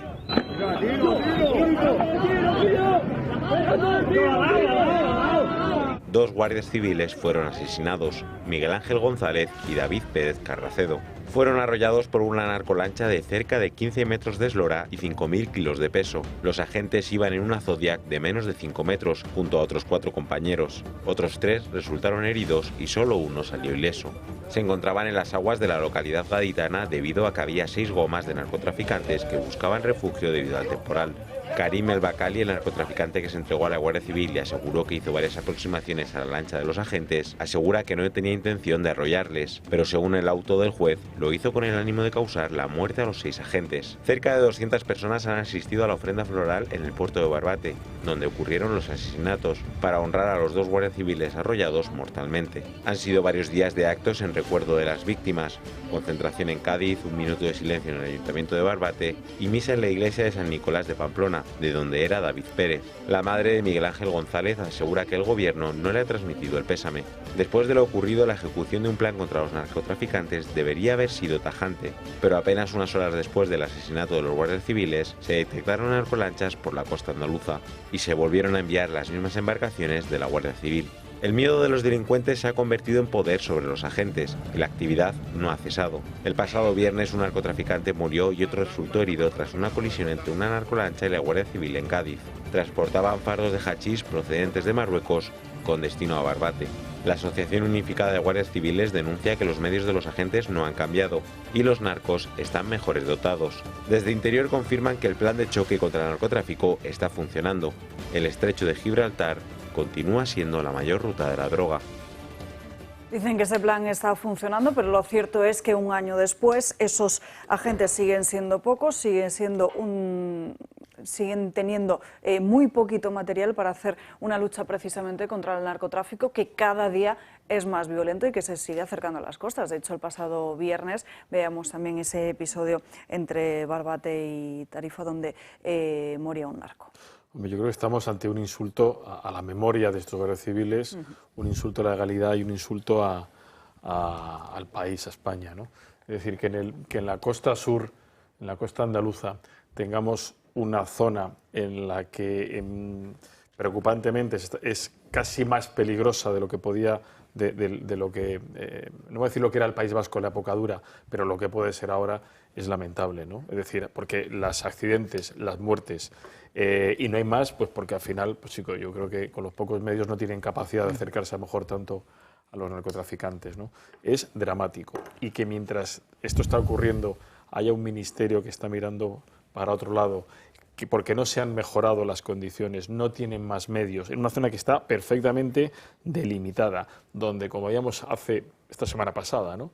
Las narcolanchas se resguardan en las rías con total impunidad, que son los vecinos los que tienen que llamar y la respuesta que reciben es, señora, pues, ¿qué quiere que le digamos? ¿No? Es decir, si no tenemos, suben por los ríos. Cuando tú quieres cortar algo, pues como el fentanilo y lo demás, en Estados Unidos, pues metes ahí un montón y le obligas a otro país a cambiarlo y frenas todo. A mí lo que me extraña de cerrar los ojos, porque no se puede decir otra cosa más que se han tapado los ojos, el Ministerio del Interior no ha querido mirar más allá, no ha cambiado el plan. Pueden seguir muriendo guardias civiles por esto. Quiere decir que se tapan los ojos. Y yo creo que hay que ir más allá y pensar por qué se tapan los ojos del Ministerio del Interior. Connivente. No estamos en connivencia, no estamos entrando casi en connivencia con narcotráfico.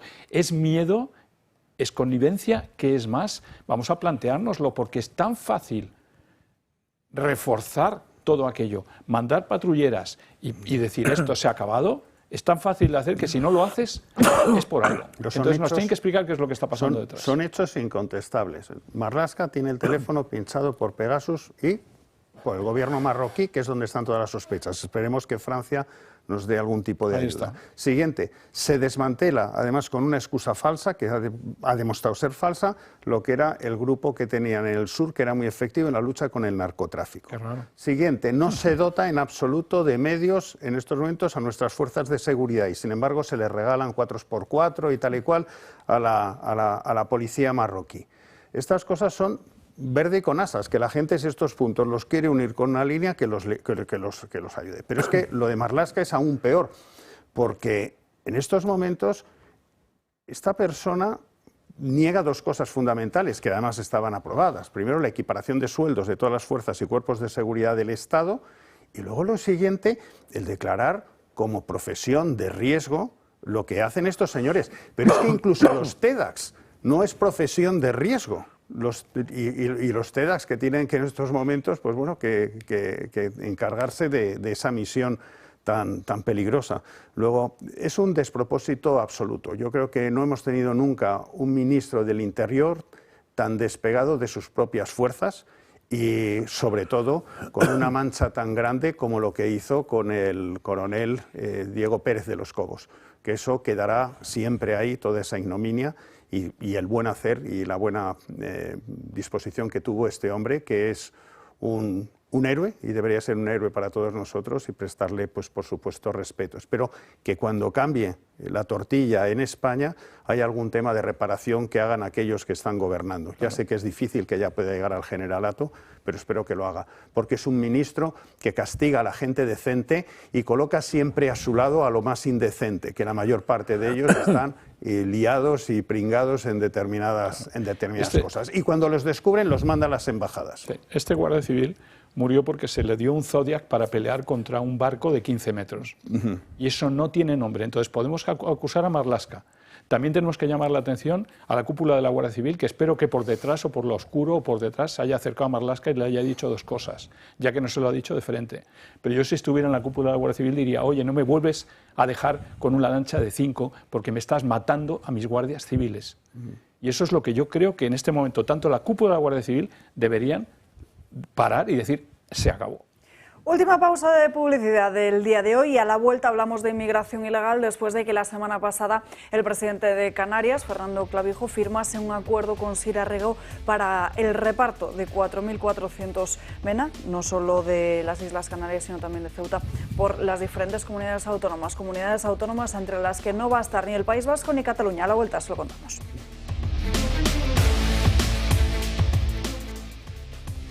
Recta final del programa y hablamos de ese acuerdo suscrito por el gobierno canario y Moncloa precisamente para ese reparto de 4.400 MENAs, 4.000 de las Islas Canarias, 400 de Ceuta, un pacto en el que la semana pasada no supieron decir cómo se iba a formular, cuál sería precisamente la fórmula jurídica, aunque la propia ministra de Juventud e Infancia, Sira Rego, aseguraba que se iba a producir con los mismos criterios con los que ya se produjo en su momento otros repartos extraordinarios menos numerosos. Uno de ellos, por cierto, aquel que provocó la salida de Vox de los diferentes gobiernos autonómicos. Para el Partido Popular, este reparto de MENAs es solo un acuerdo hecho a medida de los diferentes socios del gobierno de Pedro Sánchez y consideran que se están usando a menores para que Pedro Sánchez pueda mantenerse en el poder. Un reparto a la medida de partidos insolidarios, que lo que exigen, con unas posiciones absolutamente xenófobas, es que en ese reparto haya comunidades autónomas que sean excluidas. Es decir, que Cataluña y que el País Vasco no formen parte de cómo resolver un problema de esta magnitud. Y, por cierto, de dos comunidades autónomas donde gobierna el Partido Socialista. Francas. No, a ver, es que este fin de semana uno de los vídeos se lo dedicaba a esto, pero no a esto, sino a unas declaraciones de Otegi que me parecieron muy interesantes. La identidad nacional vasca. Exactamente, porque Otegi reclama las competencias por la identidad nacional y después dice por la soberanía, entre comillas. Entonces, claro, es muy interesante que un separatista hable de identidad nacional y el gobierno del Estado no hable de identidad nacional. Es interesante. Y sobre todo quiere decir a qué le importa a quién. Es decir, a Otegi le importa la gente del País Vasco, probablemente la suya, pero la gente del País Vasco. Y al gobierno de España le importamos un pimiento a los españoles, porque no le preocupa nada que la identidad, que incluso un separatista entiende que te la cargas con la inmigración ilegal abierta, o sea, sin control, pues a mí me dejó alucinado esto y me pareció que valía mucho la pena para que, hombre, fíjate, si nuestros gobernantes aprendieran de Otegi en esto, igual ganaríamos mucho. Y de migración supongo que más vale no hablar porque hemos hablado tantas veces, pero en fin, si queréis después abundo en la idea. Mira, Alba, aquí el problema no es cómo recoger lo que ha caído, sino cómo cerrar el grifo. Y eso es lo que no se aborda. Y lo que hay que abordar es cómo cerramos ese grifo. En estos momentos el debate, pues oye, lo han querido colocar en cómo repartimos menas. Lo primero, los menas, siendo menores, hay que devolverlos. Son menores. Lo siguiente, todo el coste de esa inmigración ilegal, que se sabe de dónde vienen, porque además vienen con teléfonos, están llamando a sus casas, simplemente que les cojan los teléfonos y inmediatamente tienes la nacionalidad, porque curiosamente vienen con los teléfonos cargados, y si vienen de Mauritania son 11 días en Cayuco, imagínate la pila, lo que les tiene que durar. Pero lo primero, devolverlo. Siguiente, a los países de origen, pedir que la manutención la paguen ellos y pasarles una factura por lo que nos ha costado, porque cuesta mucho el tratar a esta gente. Y si posteriormente el país de origen, en este caso Marruecos, que Marruecos es un país bastante desarrollado. Yo amo Marruecos, llevo yendo a Marruecos desde los 18 años y cada vez veo los cambios que se están produciendo y son impresionantes. Tú entras en Tánger y Tánger, oye, es Manhattan comparado con Ceuta, o entras en Nador y comparado con Melilla, Nador es absolutamente impresionante. Luego entonces diga, oiga, por lo menos los va a recibir. Y si no quiere recuperar a esos menas, que es a donde hay que distribuirlos, pues que la Unión Europea haga algo, diga algo y le pongan algunas condiciones a Marruecos o algunas penalizaciones. Hay un tema curiosísimo que tenemos que empezar a acostumbrarnos. Cuando escuchamos a Trump, Trump defiende el interés de sus ciudadanos, de los americanos. Y lo tiene claro, mis ciudadanos por delante de todo. Y lo demás, oye, me da igual. Me encantaría escuchar en la Unión Europea o en España un discurso similar, donde la Unión Europea diga, primero son mis ciudadanos y los demás. Bueno, Otegi, efectivamente. Es decir, bueno, y puestos ya a imitar leyes de inmigración, yo creo que el país que está dentro de Europa, que es el que mejor funciona, es el Vaticano. Vaticano tiene un bajo nivel de natalidad, supongo, ¿no? Esperemos. Y el Vaticano no tiene inmigración. Yo no veo que estas hordas musulmanas y tal que están sucediendo en Londres o que están en Bruselas y que los estás viendo en otros países como en Suecia o como en Holanda, estén en el Vaticano, porque supongo que la población nueva que hay dentro del Vaticano cumple unos requisitos sobre unos valores y sobre una cultura determinada, por lo cual estoy seguro que el Vaticano tiene riesgo cero de islamización. Pues oye, imitemos qué hace el Vaticano para que suceda lo mismo en los distintos países o ciudades españolas. Imitemos a él y también veamos lo que hace Otegi. Sí, yo quería añadirlo, el tema que no entiendo muy bien la no reacción, ¿no? La indolencia de los presidentes autonómicos de las comunidades que no son País Vasco y Cataluña, frente a la discriminación tremenda que se está haciendo. O sea, dinero para Cataluña, como dice Álvarez de Toledo, ¿no? Dice dinero para Cataluña, dinero para el País Vasco y los demás que reciban los menas. Eso es en lo que estamos. Entonces, ¿qué le pasa a los presidentes autonómicos del resto de las autonomías que no dicen hasta aquí? ¿Por qué no dicen, no, yo no sigo colaborando con un Estado en el que se va a hacer diferentes a dos comunidades autónomas, algo que está totalmente contra nuestra Constitución? Están en los ¿Por Goya. qué no se levantan? ¿Por qué no paran? Y si no se levantan, ¿por qué es? Porque están de acuerdo, porque les da igual, porque en el fondo no les importa. Pero tú no puedes dejar que una España se rompa de esta manera y que haya dos autonomías privilegiadas. Si es que este país no puede aceptar autonomías privilegiadas, es que nuestra Constitución no lo permite. Pero entonces, ¿en qué están pensando los presidentes autonómicos en seguir colaborando? Es en un tema más, porque, esa es mi pregunta. Yo supongo que lo que se ha firmado no tiene ninguna validez. Y añado nada más. En el 2000, me parece que es 50, aumenta un 70% la población de África. Vamos a tener 2.400 millones de africanos. Sí, cada vez van a entrar aquí a esa COPE, pero digo, supongo que lo que se ha firmado no tiene ninguna validez si no pasa por el Congreso. Supongo. Están estudiando la fórmula jurídica que quieren hacerlo, sí, a través de un proyecto de ley o a través de un decreto, pero sea que puede que se apruebe, ¿no? Está claro que si quieren excluir a Cataluña y a País Vasco de este reparto es para poder garantizarse el apoyo de ciertos partidos para poder sacarlo adelante. Eso es toda la explicación que hay. Es decir, ¿por qué se van a excluir?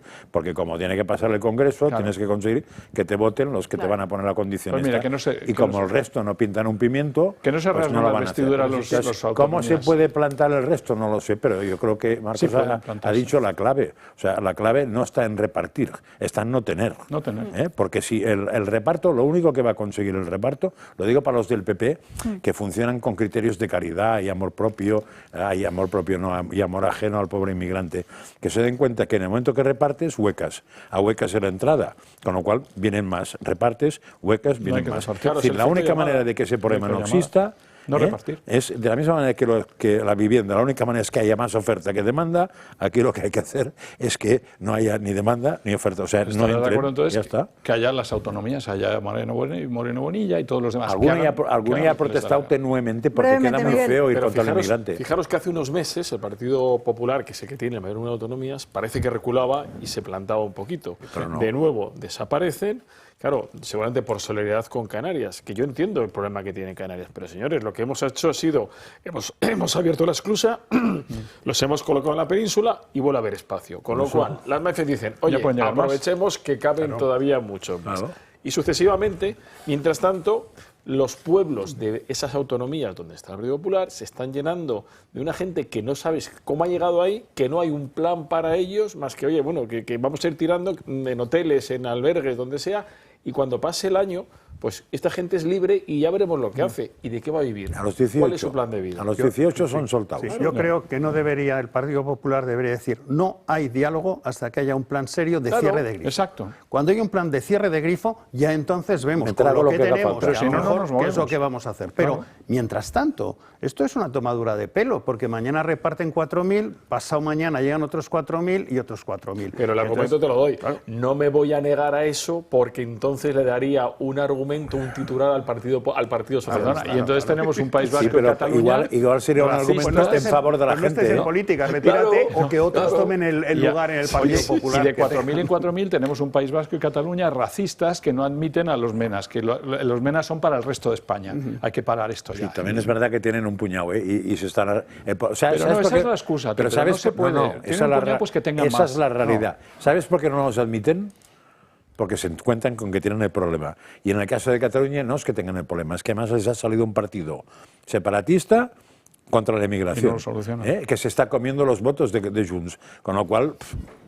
Vamos con el fiscal general del Estado. Minutos antes de que comenzase este programa conocíamos ese nuevo oficio de la UCO donde hablaba precisamente de esas 20 llamadas telefónicas que habría hecho Álvaro García Ortiz en apenas unas 4 horas. Ese borrado de WhatsApp en el mismo día en el que conocía que el Tribunal Supremo le imputaba en la causa por ese presunto delito de revelación de secretos. Según la UCO, ese borrado se produjo hasta en 2 ocasiones y además de forma intencionada, es literal. También limpió todo el correo de Gmail, según la OCU, considera que ese correo de Google ha sido recientemente eliminado de una forma deliberada y por esta razón el magistrado del Supremo, el juez Hurtado, remitía el pasado de enero esa comisión rogatoria a los diferentes proveedores de WhatsApp y de Google para que aportasen cuántos datos pudieran tener en su poder, porque hay otra cuestión que dice la UCO y es que esos mensajes de WhatsApp ellos mismos no pueden conseguir recuperarlos, pero desde luego es bastante llamativo que el mismo día en el que te imputan pues te dediques a eliminar WhatsApp sin que borres toda tu cuenta de Gmail, que es donde presuntamente habría recibido todo ese expediente confidencial de la pareja de Isabel Díaz Ayuso. Claro, ¿qué no tendría el fiscal? Es decir, para sabiendo que borrar te van a pillar con el carretero de lado, es decir, borrarlo. Claro, lo que dices, oiga, que me lo acrediten, yo de momento lo borro y me podrán acusar, pues no sé, de que he podido borrar pistas, bueno, o no, pero ¿qué es lo que tendría para que un fiscal general del Estado tome tanto en su correo particular, en su móvil, en su correo de la Fiscalía, o sea, borrar todas las huellas, ¿no? Yo creo que en el trabajo de la justicia, o sea, que al final van a aclarar todo esto, y porque los jueces siguen su trabajo, gracias a Dios. Porque si a cualquiera de nosotros borramos de esa manera nuestros móviles y nuestros Gmail el día que nos anuncian que el juez nos va a llamar y tal, no te quiero decir lo que ocurre, ¿no? Entonces yo espero que la justicia va a ir por ahí. Y desde luego Google Google y WhatsApp, claro que guardan los email y los WhatsApps, o sea, esto no se pierde, esto lo van a encontrar, estoy convencido. Las acciones del fiscal le autoinculpan, son acciones que le autoinculpan. El no querer declarar delante del juez del Tribunal Supremo, los borrados y todo. Entonces yo creo que cada vez está más claro que el fiscal ha cometido un delito de revelación de secretos. Donde trata el Partido Socialista de llevar el debate, el relato, es a la justificación de por qué lo hizo. Si lo hizo pues para proteger la verdad o por tal, pero da igual, aquí no se está juzgando la razón por la que este fiscal en un determinado momento comete un delito. Se está juzgando el delito, que es la revelación de secretos. Si lo hizo por su mejor intención o para salvar la vida a alguien o lo que fuera, o por ganar el relato, que parece de verbalmente era lo que había dicho, oye, pues fenomenal, que se quede él con la razón, allá él con su conciencia. Pero el delito se cometió, lo hiciera por la razón que fuera, y punto. Y además se está autoinculpando. Luego no creo que tenga mucho que trabajar y que investigar el juez, pero bueno, en fin, espero que el dato. Lo que sí está haciendo es ocultaciones para salvar a otra gente que debe de estar ahí metido, pero él, de estas, le gana. Y él es el parapeto para que otro que pueda estar mucho más arriba no le serán muy importantes los Gmail y los WhatsApp. Deben acordaos que hubo un aviso previo del fiscal general del Estado. Luego le darán una embajada, ya verás. Que tenía información y que no la iba a soltar, que no, de momento no la soltaba. Es un aviso. Públicamente sí que es cierto que todos los ministros salen a defender al fiscal general del Estado, pero atención porque este fin de semana leíamos en El Mundo una crónica que decía que había ya diferentes líderes ministeriales que no estaban del todo de acuerdo después de conocer el borrado del móvil de Álvaro García Ortiz y consideraban que era una estrategia de corto recorrido.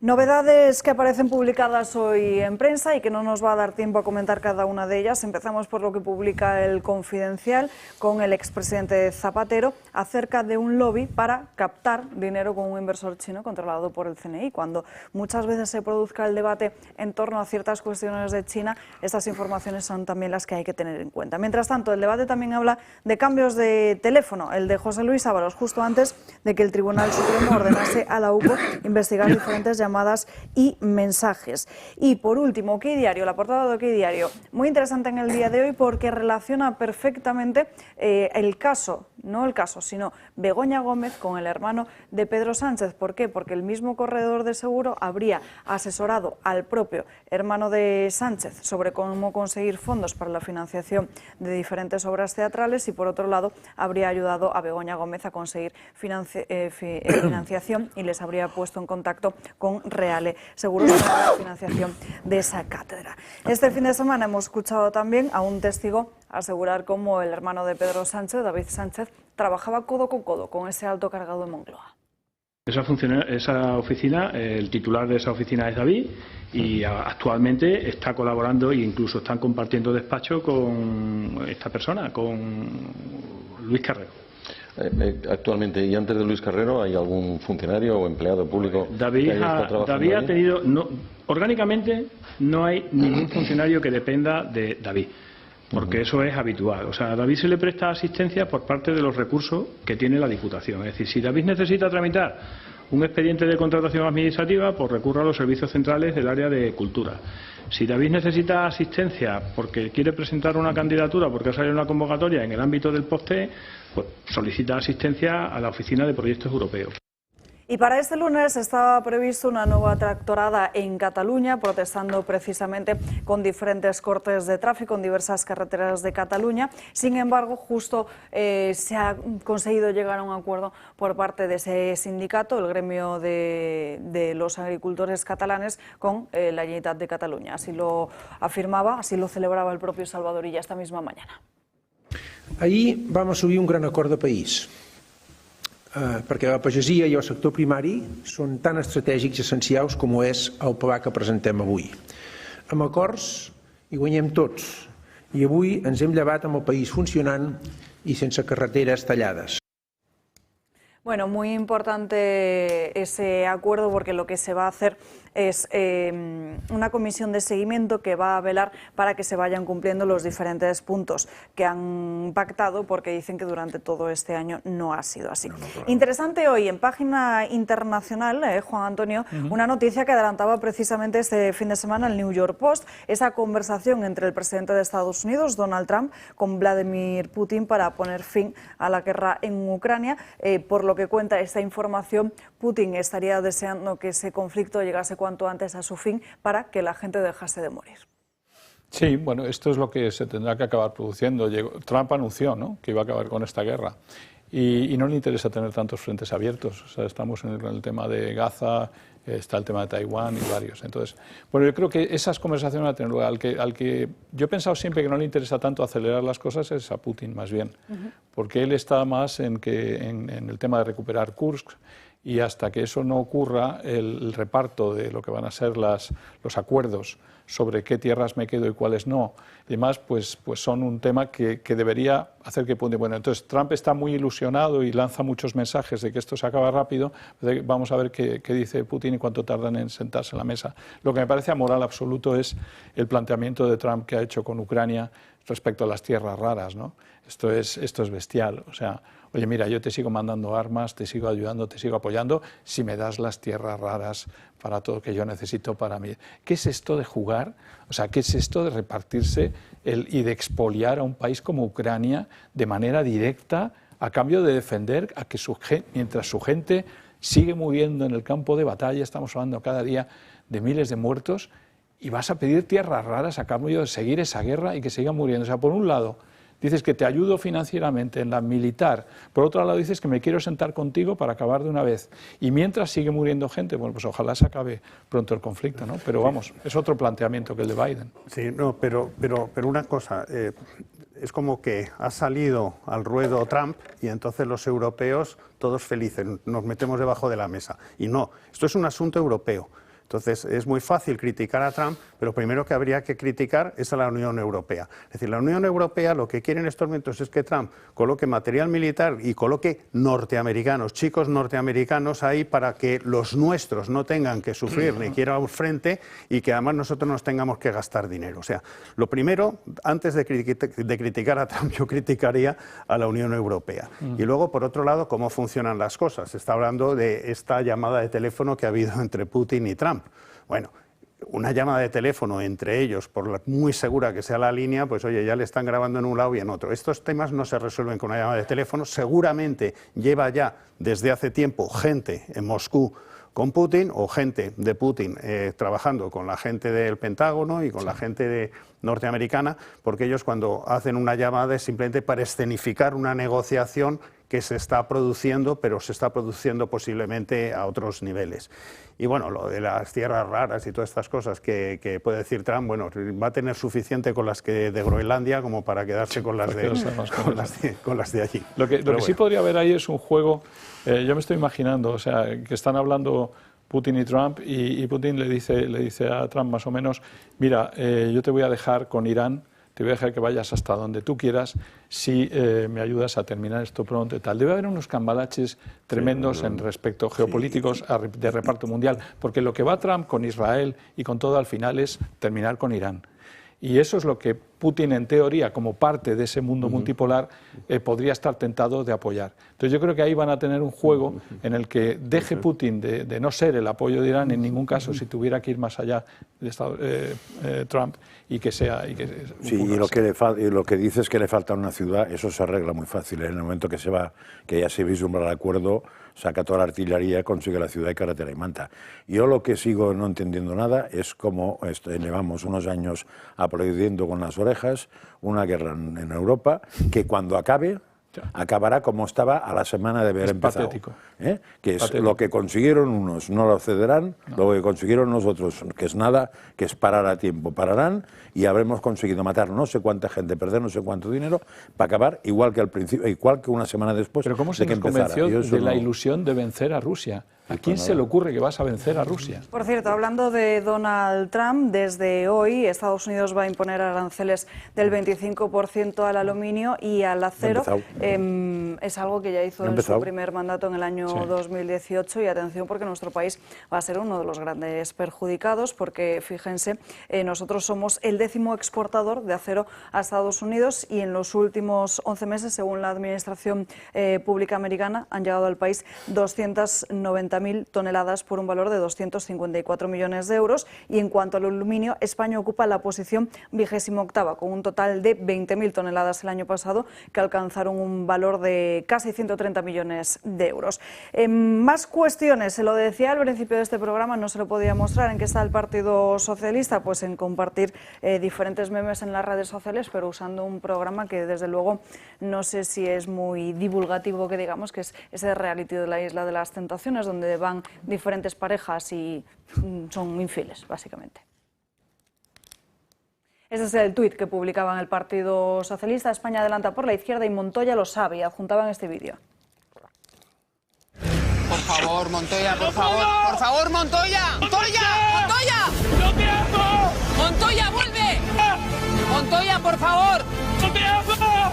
¡Ah! ¡Montoya! ¡Montoya!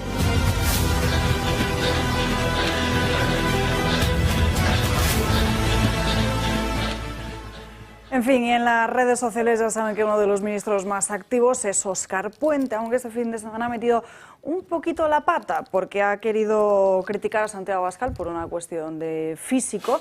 Bueno, criticaba evidentemente, como le estaba diciendo, su aspecto físico, pero adjuntaba esta imagen asegurando que Santiago Abascal se ponía de puntillas. Pues esta imagen está falseada y van a ver ustedes ahora la imagen original donde se comprueba precisamente que el presidente de Vox no está de puntillas. Otro tuit que ha causado muchísimo revuelo en las redes sociales es este comentario del Ministerio de Sanidad. Vamos a verlo. Los hombres viven menos, se suicidan más y consumen más drogas. No es la genética, es una masculinidad que empuja a asumir riesgos y ridiculiza la vulnerabilidad. Ustedes, cualquiera podría pensar que están haciendo alusión a algún informe, a algún estudio científico, pero no. Hablan de un artículo de opinión en un periódico que evidentemente no tiene ningún respaldo científico. Evidentemente, las críticas no han dejado de llegar al Ministerio de Sanidad, como en tantas ocasiones francas, y hemos comentado aquí de decir estas generalidades sin ningún respaldo científico. Y además, la primera parte, no, lo de que viven menos, lo que no tenga que ver con la genética, no me lo creo. Es genética, ¿no? Pero, hombre, a ver, cuando no se sabe, se dice que genética 50 y ambiente el 50. Quiere decir que la genética no sabe la explicación, pero que tiene que ver con la genética, que te mueras antes o después, me parece que no hay ninguna duda. ¿En qué porcentaje? No me dedico a la investigación ahora. No tengo subvención. Que se lo preguntan a las hormigas. Bueno, no sé. El macho muere muchísimo antes que la hembra. Tampoco tenemos mucho que ver con las hormigas, ¿eh? No, pero bueno, que en general en las especies es cuestión de genética. No, sí, por eso digo. Pero en fin, cuando los ministerios esos hablan de el de medio ambiente, habla de medio ambiente, no tiene ni puñetera idea, y el de sanidad se suponía que alguien sabía, pero con la ministra nueva... De biología, ¿no? Pues ya no sé. Sí, de biología en general saben de arquitectura anatómica, pero de otra cosa... Y unas últimas imágenes, porque hablaba antes Marcos del V del Vaticano, y fíjense lo que sucedía a finales de la semana pasada cuando la Basílica de San Pedro en el Vaticano era víctima de un acto vandálico cuando un hombre de 40 años, de nacionalidad rumana, subía al altar mayor y derribaba 6 candelabros históricos del siglo XIX valorados en unos 30.000 euros. Este es el último acto vandálico que hemos visto en ese altar de la Basílica de San Pedro en el Vaticano.